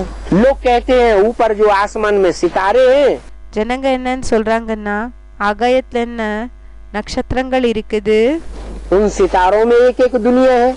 அந்த நட்சத்திரங்கள்ல ஒவ்வொரு உலகம் இருக்குதுன்னு சொல்லிக்கிறாங்க. लेकिन वो तो जड़ सितारे हैं. ஆனா அவங்க ஜட நட்சத்திரங்களா இருக்காங்க. அது ஜட நட்சத்திரங்களா இருக்கு. उनमें कोई दुनिया समाई हुई அதுல எந்த உலகம் கூடயும் அடங்கி இருக்கு नहीं है. அடங்கில்ல. वो सितारे तो அந்த நட்சத்திரங்கள் सूरज से कोई बहुत दूर है और कोई सूरज के बहुत नजदीक है. वहाँ तो जिंदगी ही नहीं है. பாபா சொல்றாங்க அங்க உலகமே இல்ல, जीवन ही नहीं है. அந்த லைஃபே இல்ல அங்க. इस पृथ्वी पर ही இந்த பூமியிலேயே नॉर्थ पोल है, நார்த் போல் என்ன இருக்கு, और साउथ पोल है. பிறகு சவுத் போல். पृथ्वी का ऊपरी उत्तरी हिस्सा और दक्षिणी हिस्सा. இயற்கையினோட அந்த நார்த் சைடு, பிறகு சவுத் சைடு. वहाँ सूरज की किरणें तीखी तिरछी पड़ती है. அங்க இந்த சூரியனோட பிரகாசம் அது எங்கன்னா तो वो அது ஸ்லாண்டாக விழுது, हिस्सा दूर हो जाता है. அது கொஞ்சம் வளக்கி விழுது. அப்போ அது அந்த ஒரு பாகம் தூரம் ஆயிடுது. दूर हो जाने की वजह से, सूरज से दूर होने से, தூர இருக்கிற காரணத்தினால, சூரியன்ல இருந்து தூரமாக இருக்கிற காரணத்தினால वहाँ सर्दी पड़ेगी कि गर्मी पड़ेगी. அங்க குளிர்ச்சி இருக்குமா இல்லைன்னா சூடு இருக்குமா, வெயில் ஏற்படுமா? सर्दी पड़ती है. என்னன்னா அங்க இது இருக்கும், கோல்டு இருக்கும். इतनी ज्यादा सर्दी पड़ती है எந்த அளவுக்கு குளிர்ச்சின்றது இருக்கும்னா कि वहाँ साल भर बर्फ ही बर्फ जमी रहती है. அங்க முழு சீசன்ல, முழு இயர்ல வெறும் ஐஸ் தான் இருக்குங்க. उस बर्फ के माहौल में कोई जीव जंतु जिंदा रहेगा क्या? जिंदा भी नहीं रहता. அந்த வயசினோட வாतावरणத்துல யாராவது உயிரினங்கள் உயிரோட இருப்பாங்களா? உயிரோட இருக்கவும் இருக்கிறது இல்ல. कोई भी जीव जंतु नहीं है. அங்க எந்த உயிரினங்கள் கூடயும் இருக்கிறது இல்ல.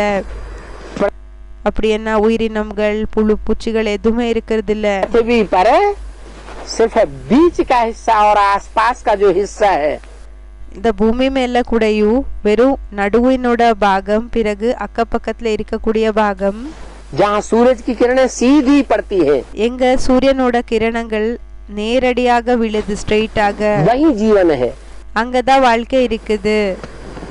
तो देखो पृथ्वी पर ही कुछ அப்ப பாருங்க பூமி மேலேயே हिस्सा दूर हो गया, कुछ हिस्सा नजदीक है. கொஞ்ச பாகம் தூரம் இருக்குது, கொஞ்ச பாகம் கிட்டே இருக்கு. तो कितना अंतर पड़ जाता है. அப்போ எவ்வளவு வித்தியாசம் வந்துடுது. तो और सितारे तो सूरज से कितनी दूर हैं और कितने नजदीक हैं. वहाँ जीवन होने का कोई सवाल ही पैदा नहीं होता. அப்போ அந்த சூரியத்திலிருந்து கொஞ்சம் எப்படின்னா கிட்டே இருக்குது, சிலது தூரம் இருக்குது. அப்ப அங்க வாழ்க்கை இருக்கிற கேள்வியே ஏற்படுறது இல்ல.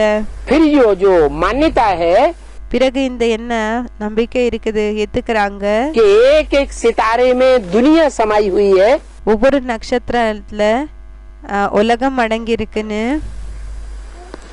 वो किसका गायन है? அது யாரோட மகிமா இருக்குது? ये तुम धरती के இது चैतन्य आत्मा रूपी सितारों का गायन है. இந்த பூமி மேல இருக்கக்கூடிய சைத்தன்ய நட்சத்திரங்களா இருக்கிற உங்களோட மகிமா இருக்கு.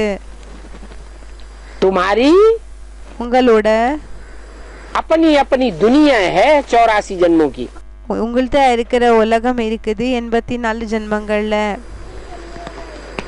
84 जन्मों में 84 ஜென்மங்கள்ல एक आत्मा रूपी सितारे के संपर्की संबंधी संसर्गी होंगे. ஒரு ஆத்மாவினோட, அந்த ஒரு ஆத்மா ரூபமான நட்சத்திரனோட தொடர்புல வரக்கூடியவங்க, கனெக்ஷன்ல வரவங்க, உறவினர்கள். वो ही संपर्की संबंधी, அந்த ஒரு தொடர்புல வரக்கூடியவங்க சம்பந்திகள். और संसर्गी, பிறகு சன்சர்கி दूसरी आत्मा के नहीं हो सकते. कुछ அவங்க நெக்ஸ்ட் இன்னொரு ஆத்மாக்காக அப்படி இருக்கிறது இல்ல. कुछ न कुछ अंतर जरूर होगा. கொஞ்ச நஞ்சம் வித்தியாசம் கண்டிப்பாக ஏற்படும். तो बताया அப்ப சொன்னாங்க, कि तुम तो अपनी दुनिया के हीरो पार्टधारी हो. कोई छोटा सितारा, பாபா சொல்றாங்க சில நட்சத்திரம் சின்ன நட்சத்திரங்கள், कोई बड़ा सितारा, சிலது பெரிய நட்சத்திரங்கள்னு சொல்லி சொல்றாங்க. कोई की छोटी दुनिया சிலர்து சின்ன உலகம், और कोई की சிலர்து बड़ी दुनिया. பெரிய உலகம். तो तुम हीरे जैसा बनते हो. அதாவது நீங்க வைரம் போல ஆகுறீங்க. कब? இப்போ कौन से युग में? எந்த யுகத்துல? संगम युग में. சங்கம் யுகத்துல. बाप मिला तो तुमको खुशी होती है ना. அப்பா கிடைச்சிட்டாங்கன்னா அப்போ உங்களுக்கு குஷி ஆகுது இல்லையா? खुशी होती है कि पहले पहले तो हम குஷி ஆகுது என்னன்னா நம்ம ஃபர்ஸ்ட் 21 जन्म कब दुखी नहीं होंगे. 21 ஜென்மம் வரைக்கும் எப்பவுமே துக்கியாக ஆக மாட்டோம். पूरा 21 जन्म 100% हमको सुखी ही सुख होगा. முழுமையாக 21 ஜென்மம் 100% நமக்கு வெறும் சுகம்தான் கிடைக்கும். वहाँ दुख का नाम निशान भी அங்க துக்கத்தினோட பேரு அடையாளமோ नहीं देखेंगे. தெரியாது, தென்படாது. तुम समझते हो हम आत्मा यहाँ बेहद का. உங்களுக்கு தெரியும் நாம ஆத்மாக்கள் இங்க எல்லையருக்கு அப்பாற்பட்ட पार्ट बजाने आती है. பாட்டை செய்யறதுக்காக வரும். ये दुनिया बेहद का रंगमंच है. இந்த உலகம் எல்லையருக்கு அப்பாற்பட்ட நாடக மேடை இருக்குது. इतना तुमने ज्ञान सुना है. இந்த அளவுக்கு நீங்க ஞானத்தை கேட்டிருக்கீங்க. तो जरूर उतनी सर्विस करते रहते हैं. அப்போ அந்த அளவுக்கு சர்வீஸ கூடயும் செஞ்சுட்டு இருப்பீங்க. फिर भी ஆனாலும் इतना ज्ञान सुनने के बावजूद भी இவ்வளோ ஞானம் கேட்டதுக்கு பிறகு கூடயும் तुमको और ज्यादा सुनने के लिए बाप के नजदीक आने की உங்களுக்கு இன்னும் அதிகம் கேட்கறதுக்காக அப்பாவோட கிட்ட வர அவசியம் इच्छा बनी रहती है. ஆசைன்றது இருக்கும்னு சொல்றாங்க. ज्ञान थोड़ा सुना है या ज्यादा सुना है? ஞானம் கொஞ்சம் கேட்டிருக்கீங்களா இல்லைன்னா அதிக கேட்டிருக்கீங்களா? बेसिक के मुकाबले. பேசிக் ஒப்பிட்டு பார்த்தோம்னா अच्छा, दुनिया के मुकाबले जो नई नई बातें तुमने बेसिक में बहुत सुनी. அச்சா உலகத்தினோட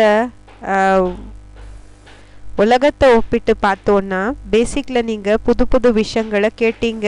और बेसिक के मुकाबले பிறகு பேசிக் ஒப்பிட்டு பார்த்தீங்கன்னா अभी இப்போ एडवांस में बहुत ज्ञान सुना. அட்வான்ஸ்ல ரொம்ப ஞானத்தை கேட்டிருக்கீங்க. फिर भी ஆனாலும் इतना सुनने के बावजूद भी இவ்வளோ கேட்டதுக்கு பிறகு கூடயும் अभी भी बाप से और जास्ती सुनने की इच्छा होती है. இப்போ இன்னும் அப்பா இடமிருந்து அதிக கேட்கறதுக்காக விருப்பம் ஆகுதா? यह इच्छा नहीं होती है. இல்லைன்னா ஆசை ஆகுறது இல்லையா? है? और जास्ती इच्छा होती है. क्यों? இன்னும் அதிகம் ஆசை ஆகுது. ஏன்? क्योंकि ज्ञान सागर बाप से ஏன்னா ஞானக்கடல் அப்பா இடமிருந்து हमारे 84 जन्मों का सारा ही நம்மளோட 84 ஜென்மங்களினோட எல்லாமே ज्ञान दर्पण हमारे सामने आ जाना चाहिए. ஞானத்தினோட கண்ணாடி என்றது நம்மளுக்கு முன்னாடி வந்துடணும். इतना ज्ञान हमको मिले இந்த அளவுக்கு ஞானம் நமக்கு கிடைக்கணும். जो हमारे पूरे 84 जन्म क्लियर हो जाए. என்னன்னா நம்மளோட முழுமையாக 84 ஜென்மங்கள் கிளியர் ஆயிடணும். तब आत्मा को संतुष्टि होगी. அப்போ ஆத்மாக்கு திருப்தி ஆகும், திருப்தி கிடைக்கும். तो कोई भी नए आते हैं அதாவது யாரு புது ஆத்மாக்கள் வந்தாலும் तो पहले पहले उनको बाप की बात समझानी है। அப்போ ஃபர்ஸ்ட் அவங்களுக்கு அப்பாவோட அறிமுகத்தை கொடுக்கணும், அப்பாவோட விஷயங்களை புரிய வைக்கணும். कि बाप से हमको क्या मिलता है, அப்பா இடமிருந்து நமக்கு என்ன கிடைக்குது. वो हमारा बाप भी है, टीचर भी है। அவங்க நம்மளோட அப்பாவும் ஆயிருக்காங்க, டீச்சரும் ஆயிருக்காங்க. लौकिक दुनिया के टीचर होते हैं, லௌகிக உலகத்தினோட டீச்சர்ஸ் இருப்பாங்க. की तो लिमिटेड ज्ञान की पढ़ाई होती है, அவங்களோடது லிமிட்டெட் ஞானத்தினோட படிப்பு இருக்கும். और हमारा बाप तो பிறகு நம்மளோட அப்பா 84 जन्मों की सारी कथा कहानी हमको बताता है। 84 ஜன்மங்களினோட எல்லா கதை ஸ்டோரிஸ் என்றது நமக்கு சொல்றாங்க. और कोई टीचर तो इतना सुना ही नहीं सकता। வேற எந்த டீச்சர் கூடயும் இந்த அளவுக்கு சொல்லவும் முடியாதுன்னு சொல்றாங்க. तो पहले पहले तुमको 2 बाप की समझानी देनी है। அதாவது ஃபர்ஸ்ட் உங்களுக்கு 2 அப்பா பற்றி புரிய வைக்கணும். फिर बताना है कि वो हमारा बाप भी है, பிறகு சொல்லணும் அவங்க நம்மளோட அப்பாவும் ஆயிருக்காங்க, टीचर भी है, டீச்சரும் और ஆயிருக்காங்க. सदगति करने वाला सदगुरु भी है। பிறகு சத்கத்திய பண்ணக்கூடிய கொடுக்கக்கூடிய சத்குரு கூடயும் ஆயிருக்காங்க. एक होता है हद का बाप, ஒருத்தர் ஆயிருக்காங்க எல்லாருக்கும் உட்பட்ட அப்பா. और दूसरा होता है बेहद का बाप। பிறகு இன்னொருத்தர் ஆயிருக்காங்க எல்லாருக்கும் அப்பாற்பட்ட அப்பா. हद का बाप माने எல்லாருக்கும் அப்பாற்பட்ட எல்லாருக்கும் உட்பட்ட அப்பான்னா 2, 4, 8, 10, 15 बच्चों का बाप होगा। 2, 4, 8, 10, 15 அப்பா குழந்தைகளுக்கு அப்பா இருப்பாங்க. तो हद का हुआ या बेहद का हुआ? அப்போ எல்லாருக்கும் உட்பட்டவங்க ஆனாங்களா இல்லைன்னா எல்லாருக்கும் அப்பாற்பட்டவங்க ஆனாங்களா? हद का अच्छा समझो क्राइस्ट है, சரி அவங்க எல்லாருக்கும் உட்பட்டவங்க ஆனாங்க. சரி இப்போ இந்த கிரைஸ்ட எடுத்துக்கோங்க. क्राइस्ट के जो बच्चे हैं आज दुनिया में कितने होंगे? கிரைஸ்டினோட குழந்தைகள் இன்னைக்கு உலகத்துல எத்தனை பேர் இருப்பாங்க?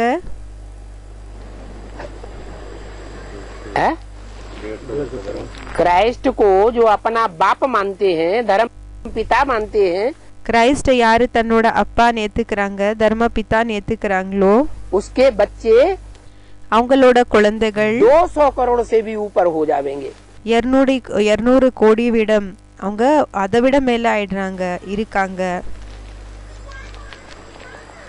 तो वो हद का बाप है या बेहद का बाप है? அப்போ அவங்க எல்லாருக்கும் உட்பட்ட அப்பாவா இல்லைன்னா எல்லாருக்கும் அப்பாற்பட்ட அப்பா இருக்காங்களா?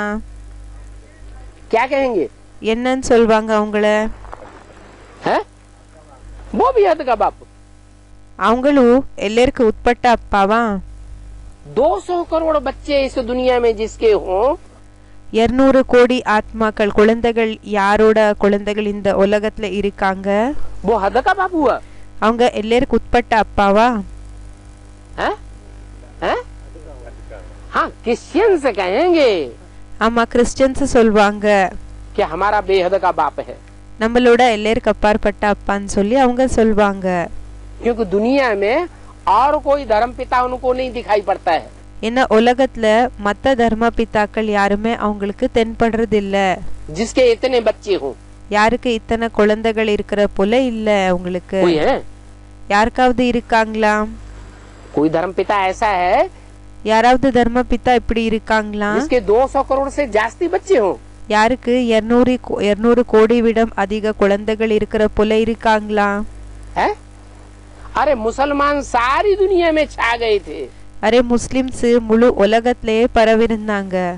सारी दुनिया में 2500 साल से முழு உலகத்துல 2500 வருஷங்கள் இருந்து साल में लंबे से लंबे समय तक मुसलमानों का राज्य चला।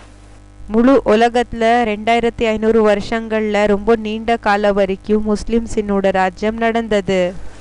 तो भी मुसलमानों की इतनी तादाद ஆனாலும் முஸ்லிம்ஸினோட எண்ணிக்கை இந்த அளவுக்கு नहीं हो पाई, இந்த அளவுக்கு ஆகல.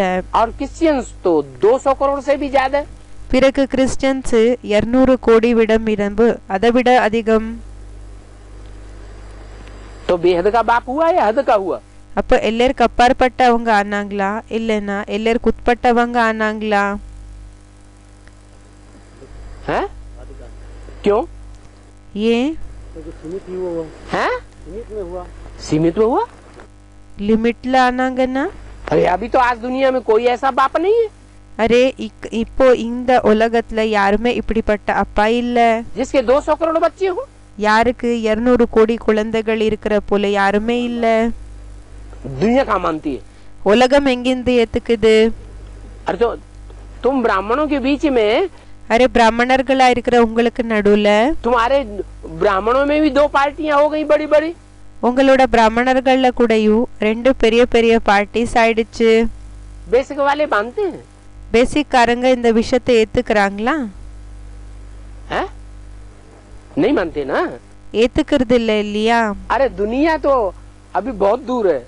அரே உலகம் இப்போ ரொம்ப தூரம் இருக்குது. तुम ब्राह्मणों में ही जो बेसिक के ब्राह्मण हैं, பிராமணர்களா இருக்கிற உங்களையே யாரு பேசிக் பிராமணர்கள் இருக்காங்க, वो ही नहीं मानते हैं அவங்களே ஏத்துக்கிறது இல்ல. कि कोई प्रजापिता है इस सृष्टि पर இப்போ யாரோ பிரஜாபிதா இருக்காங்க இந்த சிருஷ்டில, जो बेहद का बाप है. யாரு எல்லாருக்கு அப்பாற்பட்ட அப்பா இருக்காங்க. तो कैसे ये समस्या हल होगी? அப்போ எப்படி இந்த ஒரு ப்ராப்ளம் என்ன இருக்குதோ இது எப்படி சரியாகிறது, சால்வ் ஆகும்?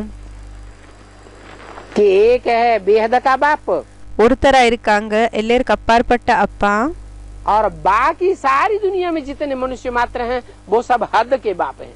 மற்றபடி எத்தனை எல்லாம் உலகத்துல இருக்கக்கூடிய ஆத்மாக்கள் இருக்காங்களோ அப்பாக்கள் இருக்காங்களோ அவங்க எல்லாருமே எல்லாருக்கு உட்பட்ட அப்பாக்களா இருக்காங்க. कैसे हल करेंगे? எப்படி இத சால்வ் பண்ணுவீங்க, இத சரி பண்ணுவீங்க? अच्छा, दुनिया में जो भी बड़े बड़े धर्म पिताएं हैं, அச்சா உலகத்துல யாரெல்லாம் பெரிய பெரிய தர்ம பிதாக்கள் இருக்காங்க, वो एडम को मानते हैं या नहीं मानते हैं? அவங்க ஆடம் ஏத்துக்கிறாங்களா இல்லையா? ये तो बताते हैं कि कोई आदम था. இந்த விஷயத்த சொல்றாங்க என்னன்னா யாரோ ஆதம் இருந்தாங்க, कोई एडम था. ஆடம் யாரோ இருந்தாங்க. तो वो उनसे पहले था அப்ப அவங்க அவங்களுக்கு முன்னாடி இருந்தாங்களா या उनके बाद में हुआ? இல்லனா அவங்களுக்கு பிறகு வந்தாங்களா? उनसे पहले था. அவங்களுக்கு முன்னாடி இருந்தாங்க.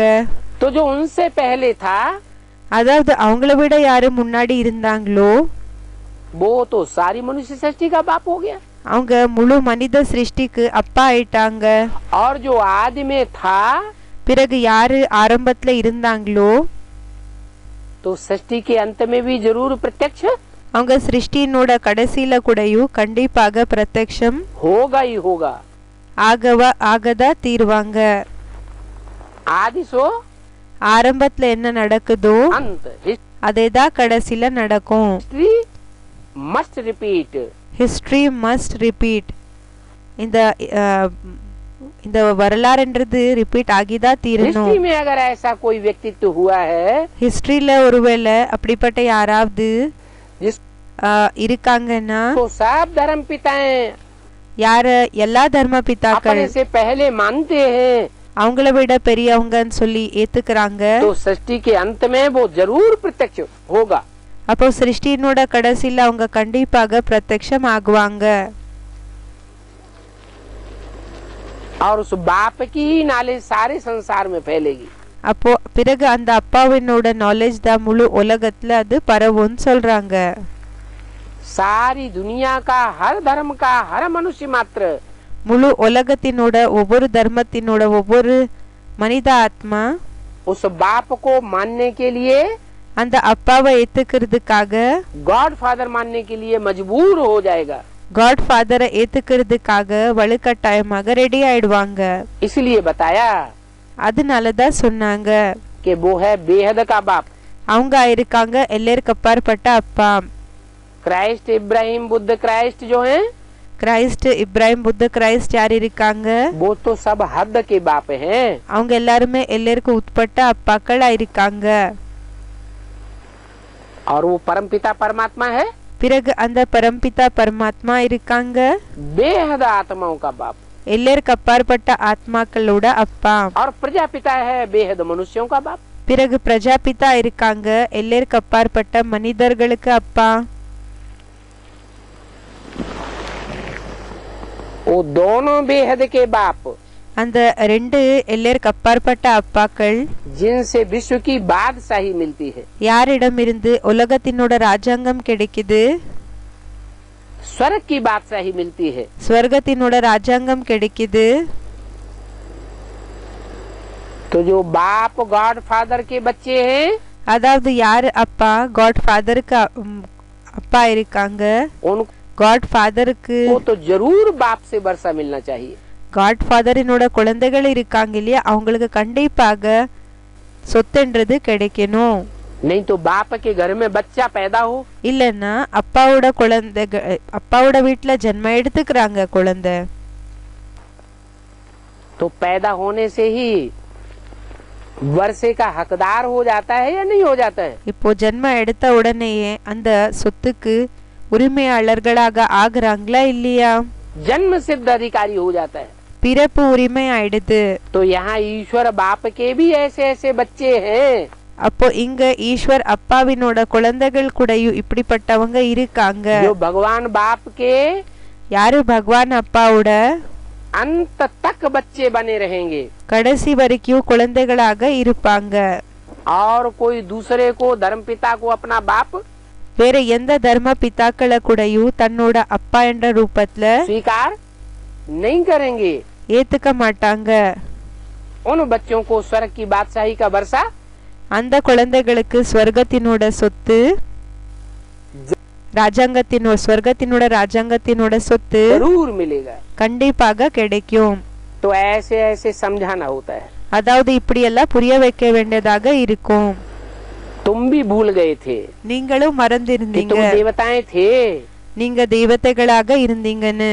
फिर पुनर्जन्म लेते लेते पतित बने हो। பிறகு மறு ஜன்மங்களை எடுத்து எடுத்து பதித்தம் ஆயிட்டீங்க।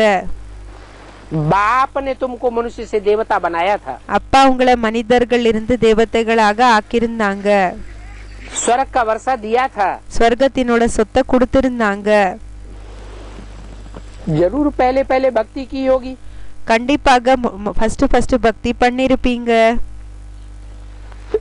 जिन्होंने जितनी जास्ती भक्ति की होगी, யாரு எந்த அளவுக்கு பக்திய பண்ணிருப்பாங்களோ उन्हों की बुद्धि में उतना ही जास्ती ज्ञान बैठेगा। அவங்களோட புத்தியில அந்த அளவுக்கு அதிக ஞானம் உட்காரும்னு சொல்றாங்க। क्या? என்ன? तो भक्ति ड्रामा प्लान अनुसार की तो अच्छा किया या बुरा किया? அப்போ பக்தி டிராமா பிளான் அனுசாரமாக செஞ்சிருக்கீங்கன்னா அது நல்லது செஞ்சிருக்கீங்க, இல்லன்னா கெட்டது செஞ்சிருக்கீங்களா?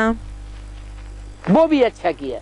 அதுவும் நல்லதுதான் சொல்றாங்க। और जिन्होंने जितनी सतो प्रधान भक्ति की होगी, பிறகு யாரு எந்த அளவுக்கு சத்தோ பிரதான் பக்தி செஞ்சிருப்பாங்களோ उनकी बुद्धि में அவங்களோட புத்தியில क्या रिजल्ट आएगा? என்ன ரிசல்ட் வரும்? उतना ही सतो प्रधान ज्ञान बुद्धि में बैठेगा। அந்த அளவுக்கு தான் சத்தோ பிரதான் ஞானம் புத்தியில உட்காரும்। मिक्सरिटी की बातें बुद्धि में மிக்ஸ்டாரிட்டினோட விஷயங்கள் புத்தியில नहीं रहेंगी।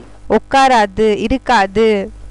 जिन्होंने जितनी भी विचारी भक्ति की होगी, யாரு எந்த அளவுக்கு வெபிச்சாரி பக்திய பண்ணிருப்பாங்களோ उन्हों की बुद्धि में उतना ही அவங்களோட புத்தியில அந்த அளவுக்கு தான் कैसा ज्ञान बैठेगा? எப்படிப்பட்ட ஞானம் உட்காரும்? व्यभिचारी ज्ञान बैठेगा। வெபிச்சாரி ஞானம் உட்காரும்। दूसरों की बातों को भी मानते रहेंगे। மத்தவங்களோட பேச்சுகள் கூடயும் கேட்டுட்டு இருப்பாங்க। इसलिए मुरली में बोला है, அதனாலதான் முரளில சொல்லிருக்காங்க, एक से ज्ञान सुनना चाहिए। ஒருத்தரிடம் இருந்து ஞானத்தை கேட்கணும்। तो अव्यभिचारी ज्ञान रहेगा। அப்போ வெபிச்சாரம் இல்லாத ஞானம் இருக்கும்। अगर अनेकों से ज्ञान सुना ஒருவேளை நிறைய பேரிடமிருந்து ஞானத்தை கேட்டீங்கன்னா तो ज्ञान कैसा हो जाएगा? அப்போ ஞானம் எப்படி ஆயிடும்? व्यभिचारी ज्ञान हो जाएगा। வெபிச்சாரி ஞானம் ஆயிடும்। और जिनका व्यभिचारी ज्ञान हो जाएगा, பிறகு யாரோடது வெபிச்சாரி ஞானம் ஆயிடுமோ वो कमजोर आत्माएं हो जाएंगी। அவங்க வீக்கான ஆத்மாக்கள் ஆயிடுவாங்களா या पावरफुल आत्माएं रहेंगी? இல்லன்னா பவர்ஃபுல்லான ஆத்மாக்களாக இருப்பாங்களா? कमजोर आत्माएं हो जाएंगी। வீக்கான ஆத்மாக்கள் ஆயிடுவாங்க. वो कमजोर आत्माएं दूसरे धर्मों में அந்த வீக்கான ஆத்மாக்கள் மத்த தர்மத்துக்கு कन्वर्ट होती रहेंगी। கன்வெர்ட் ஆயிட்டு இருப்பாங்க. इसलिए कहा जाता है स्वधर्मे निधनम श्रेय। அதனாலதான் சொல்லப்படுகிறது ஸ்வதர்மே நிதனம் ஸ்ரேய. अपने धर्म में मर जाना अच्छा, தன்னோட தர்மத்துல இறந்து போகிறது நல்லது. पर धर्मो भयावह। பரதர்மோ பயாவஹ. दूसरे का धर्म மத்தவங்களோட தர்மம் भय पैदा करने वाला है। அது பயம் ஏற்படுத்தக்கூடியதா இருக்குது. दूसरे के धर्मों में जो कन्वर्ट होते हैं वहाँ जाकर के दास दासी बनना पड़ता है। மத்த தர்மத்துக்கு யாரு கன்வெர்ட் ஆகி போகிறாங்களோ அங்க போய் தாஸ் தாசிகளாக ஆக வேண்டியதாக இருக்கும்.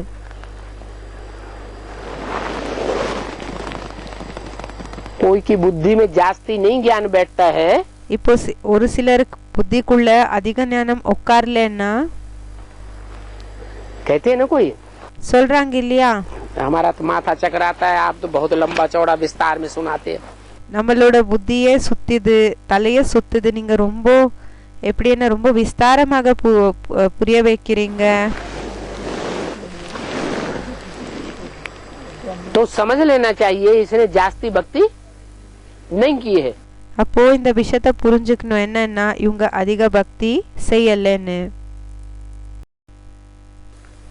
उसको फिर नट सेल में समझाना होता है। அவங்களுக்கு என்னன்னா சாரமாக புரிய வைக்க வேண்டியதாக இருக்கும்னு சொல்றாங்க. थोड़ा सा समझा करके கொஞ்சம் புரிய வச்சு फिर छोड़ दो।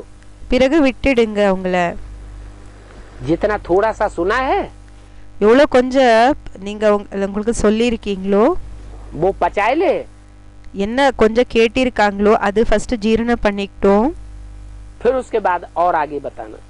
அதுக்கு பிறகு என்ன செய்யணும்னா அதுக்கப்புறம் என்ன நெக்ஸ்ட் சொல்லுங்க, அதுக்கப்புறம் சொல்லுங்க. थोड़ा भी समझेगा கொஞ்சம் அவங்க புரிஞ்சுக்கிட்டாலும் तुम्हारी बातों को உங்களோட பேச்சுகளை तो प्रजा बन जाएगा। அவங்க பிரஜை ஆயிடுவாங்க. क्या कहा? என்ன சொன்னாங்க? थोड़ा भी सुनेगा तो प्रजा बन जाएगा। கொஞ்சம் கேட்டாலும் அவங்க பிரஜைகள் और ஆயிடுவாங்க. ज्यादा सुनेगा तो அதிக கேட்டாங்க அப்போ क्या बन जाएगा? அப்போ என்ன ஆயிடுவாங்க? प्रजा कैसे बन जाएगा? பிரஜை எப்படி ஆயிடுவாங்க? प्रजा पुरुषार्थ नहीं करती है பிரஜா புருஷார்த்தம் செய்யறது இல்ல, पवित्र रहने का। பவித்திரமாக இருக்கிறதுக்காக. क्या? என்ன? और राजाएं பிறகு ராஜாக்கள் जो राजवर्ग की आत्माएं हैं जो யாரு ராஜவர்க்கத்தினோட ஆத்மாக்கள் இருக்காங்க, तो राजयोग सीखती हैं, யாரு ராஜயோகத்தை கத்துக்கிறாங்க. तो राजयोग सीखने वाले पवित्र बनेंगे அப்போ ராஜயோகத்தை கத்துக்க கூடியவங்க தூய்மை ஆகுவாங்களா या प्रजा पवित्र बनेगी? இல்லன்னா பிரஜா பவித்திரமாகுவாங்களா? जो राजयोग सीखने वाले बच्चे हैं, யாரு ராஜயோகத்தை கத்துக்க கூடிய குழந்தைகள் இருக்காங்க, राजयोग बाप ही सिखाता है। ராஜயோகம் அப்பாதான் கத்து கொடுக்கறாங்க. कोई मनुष्य मात्र तो राजयोग सिखाता नहीं। இப்ப மனிதர்கள் யாருமே ராஜயோகத்தை கத்து கொடுக்கறது இல்ல. तो राजयोग सीखने वाले जो हैं அதாவது ராஜயோகத்தை யாரு கத்துக்கிறாங்களோ அவங்க वो राजाई घराने में जन्म लेंगे। அவங்க ராஜாங்கத்தினோட இந்த வீட்டுல ஜென்ம எடுத்துக்குவாங்க. अभी समय दिन प्रतिदिन नाजुक होता जाता है। இப்போ நேரம் நாளுக்கு நாள் என்ன ஆகுதுன்னா அது நாஜுக் ஆயிட்டே போகும்னு சொல்றாங்க. அப்படின்னா டெலிகேட் ஆயிட்டே போகும். ऐसे क्यों कहा? ஏன் இப்படி சொன்னாங்க? क्यों नाजुक होता जाता है? ஏன் அது நாஜுக் ஆயிட்டே போகும், டெலிகேட் ஆயிட்டே போகும்? किस बात में बोला कि नाजुक होता जाता है? எந்த விஷயத்துக்காக சொன்னாங்க அது டெலிகேட் ஆகும்னு? लड़ाई झगड़े दुनिया में बढ़ रहे हैं, யுத்தம் இந்த சண்டை எல்லாம் உலகத்துல அதிகம் ஆயிட்டு ये घट இருக்குதா रहे हैं, இல்லன்னா குறைஞ்சிட்டு இருக்கா? हैं? बढ़ रहे हैं। அதிகம் ஆயிட்டு तो இருக்குது. लड़ाई झगड़े ज्यादा बढ़ते रहने से அதாவது யுத்தம் எல்லாமே அந்த சண்டை எல்லாமே அதிகம் ஆகுறதுனால दुनिया में अशांति बढ़ेगी या घटेगी? உலகத்துல அசாந்தி என்றது அதிகமாகுமா இல்லன்னா குறையுமா? बढ़ेगी। அதிகமாகும்.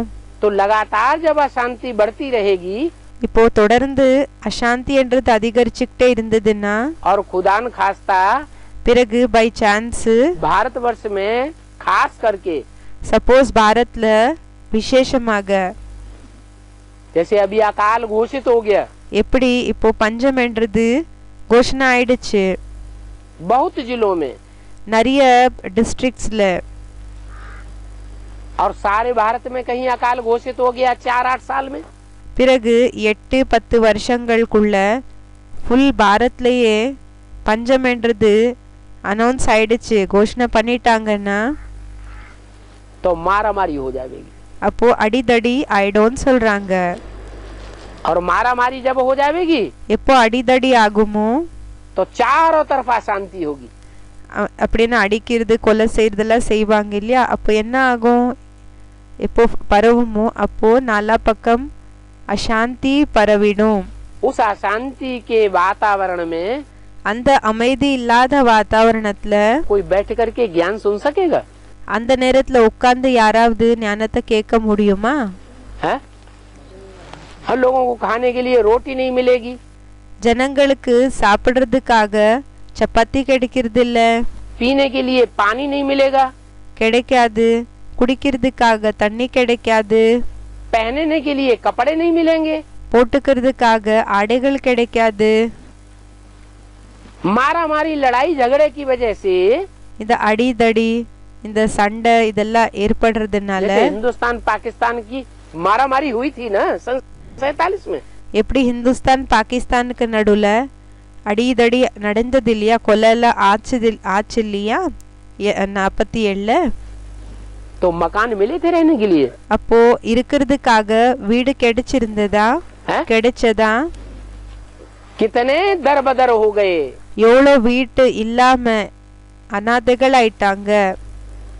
बरसात में மழை காலத்துல மழை டைம்ல ओलों की बरसात में उनको सर छुपाने के लिए जगह भी, அந்த ஐஸினோட கட்டி அந்த ஐஸ் இருக்கு இல்லையா, அது வீழ்ற அந்த மழையில அந்த மழையில ஐஸ் இது பீசஸ் வீழும் இல்லையா, அப்படிப்பட்ட நேரத்துல அவங்களுக்கு எப்படி சேஃபாக இருக்கிறதுக்காக कहीं नहीं मिली, எங்க கூடயும் அவங்களுக்கு இடம் கிடைக்கல. पेड़ों के नीचे रात गुजारनी पड़ती थी। எப்படின்னா மரத்துக்கு கீழே அந்த நைட் எல்லாமே கடந்து வர வேண்டியதாக இருந்தது. वो तो छोटा मोटा विनाश था, அது சின்ன விநாசமாக இருந்தது. और अभी तो क्या होना है, பிறகு இப்போ என்ன ஆக போகுது, अभी तो सारी दुनिया में महाविनाश बर्पा होना है। இப்போ முழு உலகத்துல மகா விநாசம் ஆக போகுதுன்னு சொல்றாங்க. कितनी हालतें खराब हो जाएंगी, எந்த அளவுக்கு நிலைமையே கெட்டு போயிடும்னு சொல்றாங்க. तो समय नाजुक होता जाता है। அப்போ நேரம் என்ன ஆயிட்டு இருக்குதுன்னா டெலிகேட் ஆயிட்டே போயிட்டு இருக்கு. दिन प्रतिदिन समय नाजुक होता जाता है। நாளுக்கு நாள் டைம் என்றது டெலிகேட் ஆயிட்டே போயிட்டு இருக்கு. बारूद के ढेर बनते रहते हैं। இந்த கன் பவுடர் என்றது எப்படி என்ன அந்த வெடிகுண்டு பொருள் இருக்கும் இல்லையா, அந்த இதெல்லாம் அதெல்லாமே அதிகதிலும் அதிக ரெடி ஆயிட்டே போயிட்டு இருக்கு. ये क्या होता है, இது என்னது, जो एटम बम है இந்த ஆட்டம் பாம்பு என்ன இருக்கு, वो बारूद के ढेर है ना। அது என்ன இருக்குதுன்னா அந்த கன் பவுடரினோட लड़ाइयाँ लगती रहेंगी। அந்த இது இருக்கும் இல்லையா, வெடிக்கிற பொருள்களா இருக்கு இல்லையா, அது ஏராளமான பொருளா இருக்கு இல்லையா. शहर के शहर बड़े बड़े महानगर எப்படின்னா முழு நகரங்கள் பெரிய பெரிய நகரங்கள் एटम बमों से विनाश होते रहेंगे। பெரிய பெரிய மகாநகரங்கள் ஆட்டம் பம்ஸ் மூலமாக விநாசம் ஆயிட்டு இருக்கும்னு சொல்றாங்க. तुम टीवी में देखते रहेंगे, நீங்க டிவில பார்த்துட்டு இருப்பீங்க, सुनते रहेंगे, கேப்பீங்க, आज इस शहर का विनाश हो गया, இன்னைக்கு இந்த நகரத்தினோட आज इस शहर का विनाश हो गया। இன்னைக்கு இந்த நகரம் போச்சு, நாளைக்கு அந்த நகரம் போச்சு. सारी दुनिया में कितने देशों को முழு உலகத்துல எத்தனை தேசங்களுக்கு हथियारों की सप्लाई होती रहती है। அந்த ஆயுதங்களினோட சப்ளை ஆயிட்டே இருக்குது. जहाँ तहाँ लड़ाई झगड़े की ही बातें होती रहती है। அங்க இங்க எப்படின்னா எல்லா இடங்கள்ல வெறும் யுத்தங்களினோட விஷயம்தான் போயிட்டு இருக்குது. अब तुम बच्चे तो जानते हो कि ये दुनिया अनेक बार विनाश हुई है। இப்போ குழந்தைகளானா உங்களுக்கு தெரியும் இந்த உலகம் நிறைய தடவை விநாசமாயிருக்குது. एक बार विनाश हुई है कि अनेक बार? ஒரு தடவை விநாசம் ஆயிருக்குதா இல்லன்னா நிறைய தடவை விநாசம் ஆயிருக்குதா? अनेक बार विनाश हुई है। நிறைய தடவை விநாசம் ஆயிருக்குது. तो तुम्हारे लिए ये विनाश की बात नहीं है। அதாவது உங்களுக்காக இந்த விநாசத்தினோட விஷயம் புதுசா या रोजमर्रे की बात हो गई? இல்லன்னா இந்த டெய்லி லைஃப்ல நடக்கக்கூடிய விஷயங்கள் தான் இருக்குதா? अरे हम तो जानते हैं அரே நமக்கு தெரியும் कि जब जब कल्प पूरा होता है எப்பெல்லாம் கல்பம் கம்ப்ளீட் ஆகுதோ तब तब महाविनाश इस दुनिया का होता है। அப்பெல்லாம் மகா விநாசம் இந்த உலகத்துல நடக்குது. दुनिया इस बात को नहीं जानती। உலகம் இந்த விஷயத்தை பற்றி அதுக்கு தெரியாது. बार बार विनाश होता है। அடிக்கடி விநாசம் ஆகுதுன்னு. तुम बच्चे तो फरिश्ते बन जावेंगे। குழந்தைகளான நீங்க ஃபரிஸ்தாக்கள் ஆயிடுவீங்க. क्या? என்ன फरिश्ते बन जावेंगे? ஃபரிஸ்தாக்கள் ஆயிடுவீங்கன்னா कैसे? எப்படி? मम्मा बाबा की तरह? மம்மா பாபா போலையா? शरीर छोड़ करके? சரீரத்தை விட்டா? नहीं, இல்ல, शरीर छोड़ करके फरिश्ते नहीं बन जावेंगे। சரீரத்தை விட்டு ஃபரிஸ்தாக்கள் ஆக மாட்டீங்க. शरीर भी रहेगा சரீரம் கூடயும் இருக்கும். लेकिन शरीर रहते हुए भी ஆனா சரீரம் இருந்தாலும் इस दुनिया के இந்த உலகத்தினோட जो भी देहधारी संबंधी हैं யாரெல்லாம் தேகதாரி உறவினர்கள் இருக்காங்க उन संबंधियों का कोई भी मोह हमारे अंदर அந்த உறவினர்களினோட பற்று என்றது நமக்குள்ள नहीं रहेगा। இருக்காது. जैसे कि संबंधों से कोई नाता ही बुद्धि का नहीं रहेगा। எப்படி ஆயிடும்னா உறவுகளினோட கனெக்ஷனே புத்தியில இருக்காது. फर्श की दुनिया से இந்த உலகத்துல இருக்கக்கூடியவங்க கூட हम उपराम हो जावेंगे। நாங்க உப்பராம் ஆயிடுவோம், தனிப்பட்ட ஸ்டேஜுக்கு போயிடுவோம். हमारी आंखें समझेंगी நம்ம कண்கள் இந்த விஷயத்தை புரிஞ்சுக்கும். कि हम ये जो भी देख रहे हैं நம்ம இது எதெல்லாம் பார்த்துட்டு இருக்கோமோ आज की दुनिया இன்றைய உலகம் चटक मटक वाली எப்படி என்ன ரொம்ப எப்படி என்ன மாயாஜாலம் இருக்கக்கூடியது, वो कल மாயமானது. अब क्या होने वाली है? நாளைக்கு அது என்ன ஆக போகுது? कल भस्म होने वाली है। மாயமான இந்த உலகமே இருக்கு இல்லையா, இது இது இன்னைக்கு இருக்குது, நாளைக்கு இது எரிஞ்சு சம்பலாக போகுது. तो तुम तो फरिश्ते बन जावेंगे। அதாவது நீங்க ஃபரிஸ்தாக்கள் ஆயிடுவீங்க. माना सूक्ष्म वतनवासी बन जावेंगे। அப்படின்னா சூக்ஷ்மவத்தன் வாசிகள் ஆயிடுவீங்க. सूक्ष्म मनन चिंतन मंथन में तुम्हारी बुद्धि बिजी रहेगी। சூக்ஷ்ம மனன் சிந்தன மந்தனத்துல உங்களோட புத்தி பிஸியாக இருக்கும். 84 जन्मों की तुम कहानी को 84 ஜென்மங்களினோட கதைகளை நீங்க यहाँ बैठे बैठे मनन चिंतन मंथन में लाते रहेंगे। நீங்க இங்க உட்கார்ந்து இருக்கிறப்பவே விசார சாகர மந்தனத்துல கொண்டு வருவீங்க. तो खुशी बढ़ेगी या घटेगी? அதாவது குஷி அதிகமாகுமா இல்லன்னா குறையுமா? तुम्हारी खुशी तो बढ़ती जाएगी। உங்களோட குஷி அதிகரிச்சுக்கிட்டே இருக்கும். दुनिया का विनाश कैसे होता है? உலகத்தினோட விநாசம் எப்படி ஆகுது? तुम जानते हो। உங்களுக்கு தெரியும். ये बहुत खौफनाक खतरनाक विनाश है।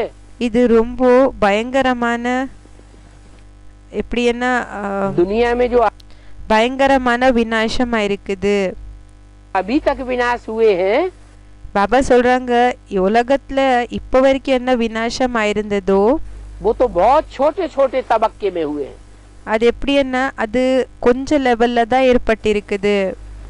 अभी तो भारी से भारी विनाश होना है। இப்போ அதிகதிலும் அதிக விநாசம் என்றது ஏற்படும். तुम समझते हो सत्युग में एक राज्य था।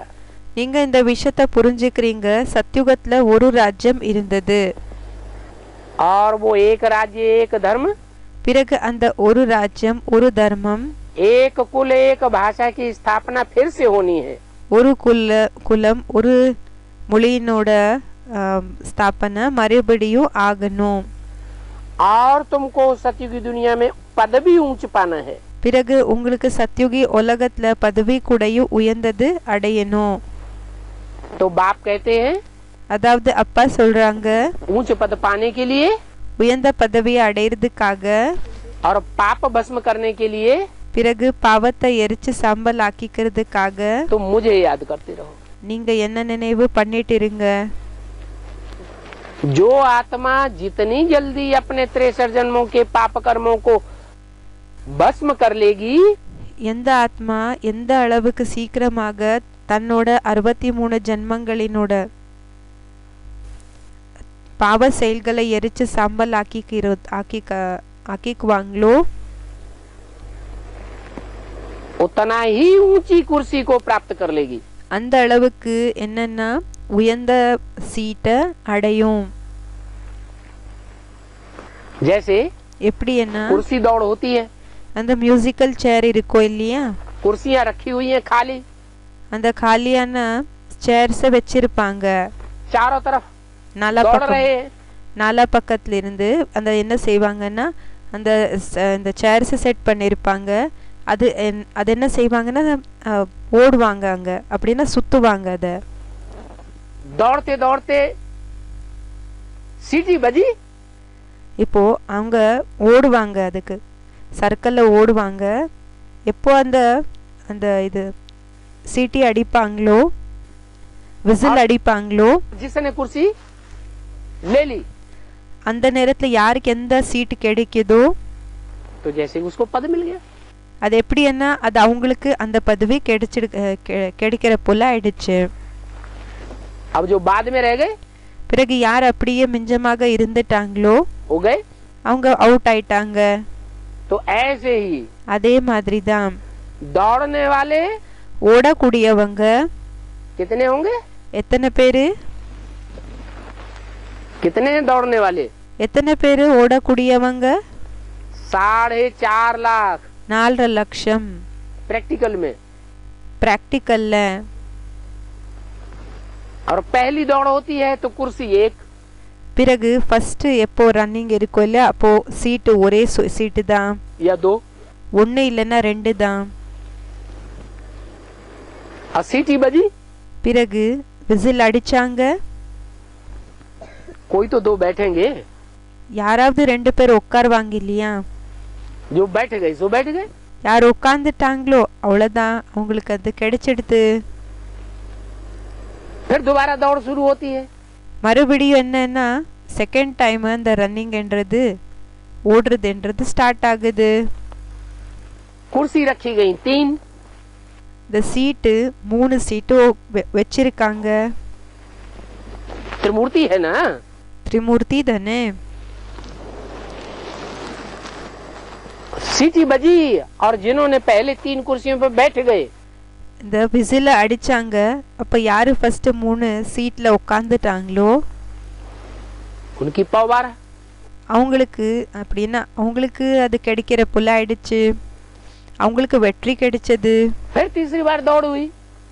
பிறகு நெக்ஸ்ட் என்னன்னா 3வது தடவை அந்த ரன்னிங்ன்றது ஆச்சு. सीटी बजी, விசில் அடிச்சாங்க. 8 कुर्सियां रखी हुई है. 8 சீட்டுகள் வச்சிருக்காங்க. और जो बैठ गए, யாரு உட்கார்ந்துட்டாங்களோ सो बैठ गए. அவங்க உட்கார்ந்துட்டாங்க. अव्यक्तवाणी में तो बोल दिया ना அவ்யக்த வாணியில சொல்லிட்டாங்க இல்லையா, कि ऐसे नहीं धोखे में रहना, அப்படி ஏமாற்றத்துல இருக்காதீங்க. कि एक कुर्सी की दौड़ हुई थी और 3 कुर्सियों की दौड़ हुई थी. ஒரு சீட்டுக்கு அந்த இது இருந்தது, ஓடுற விஷயம் இருந்தது, இல்லைன்னா 2 சீட்டுக்காக இருந்ததுன்றது இல்ல. तो बहुत लंबा टाइम लग गया था सीटी बजने में. ரொம்ப நேரம் ஆயிடுச்சு இந்த விசில அடிக்கிறதுக்காகன்ற விஷயம் இல்ல.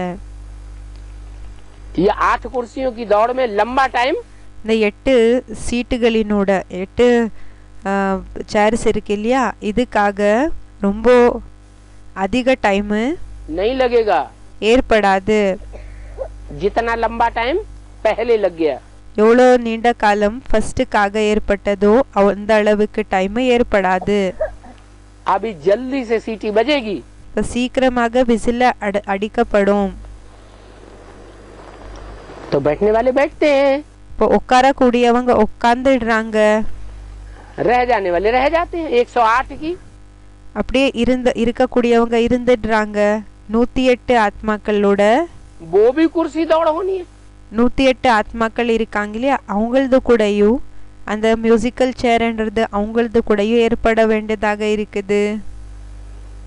जो बैठ गए, யாரு உட்கார்ந்துடுறாங்களோ कर्म बंधन खलास कर लिए, அந்த கர்ம பந்தனங்கள் என்னெல்லாம் இருக்குதோ அதெல்லாமே யாரு முடிச்சுக்கிறாங்க, याद की यात्रा में तीखी हो गए, நினைவினோட யாத்திரையில தீவிரமாயிட்டாங்க, तो पद पा लिया। அப்ப அவங்களுக்கு அந்த பதவி கிடைச்சிடும். हर धर्म में, ஒவ்வொரு தர்மத்துல, हर प्रकार की माला में ஒவ்வொரு விதமான மாலையில उनकी यादगार चलती रहेगी। அவங்களோட நினைவார்த்தம் ஏற்பட்டுட்டே தான் இருக்கும். लोगों ने माला के मणकों को, आत्माओं को, ஜனங்க என்ன செய்வாங்கன்னா அந்த ஆத்மா ரூபமான மணி இருக்கும் இல்லையா, அத सिमरन करते रहेंगे जन्म जन्मांतर। நினைவு பண்ணிட்டு இருப்பாங்க ஜென்ம ஜென்மாந்தரம்.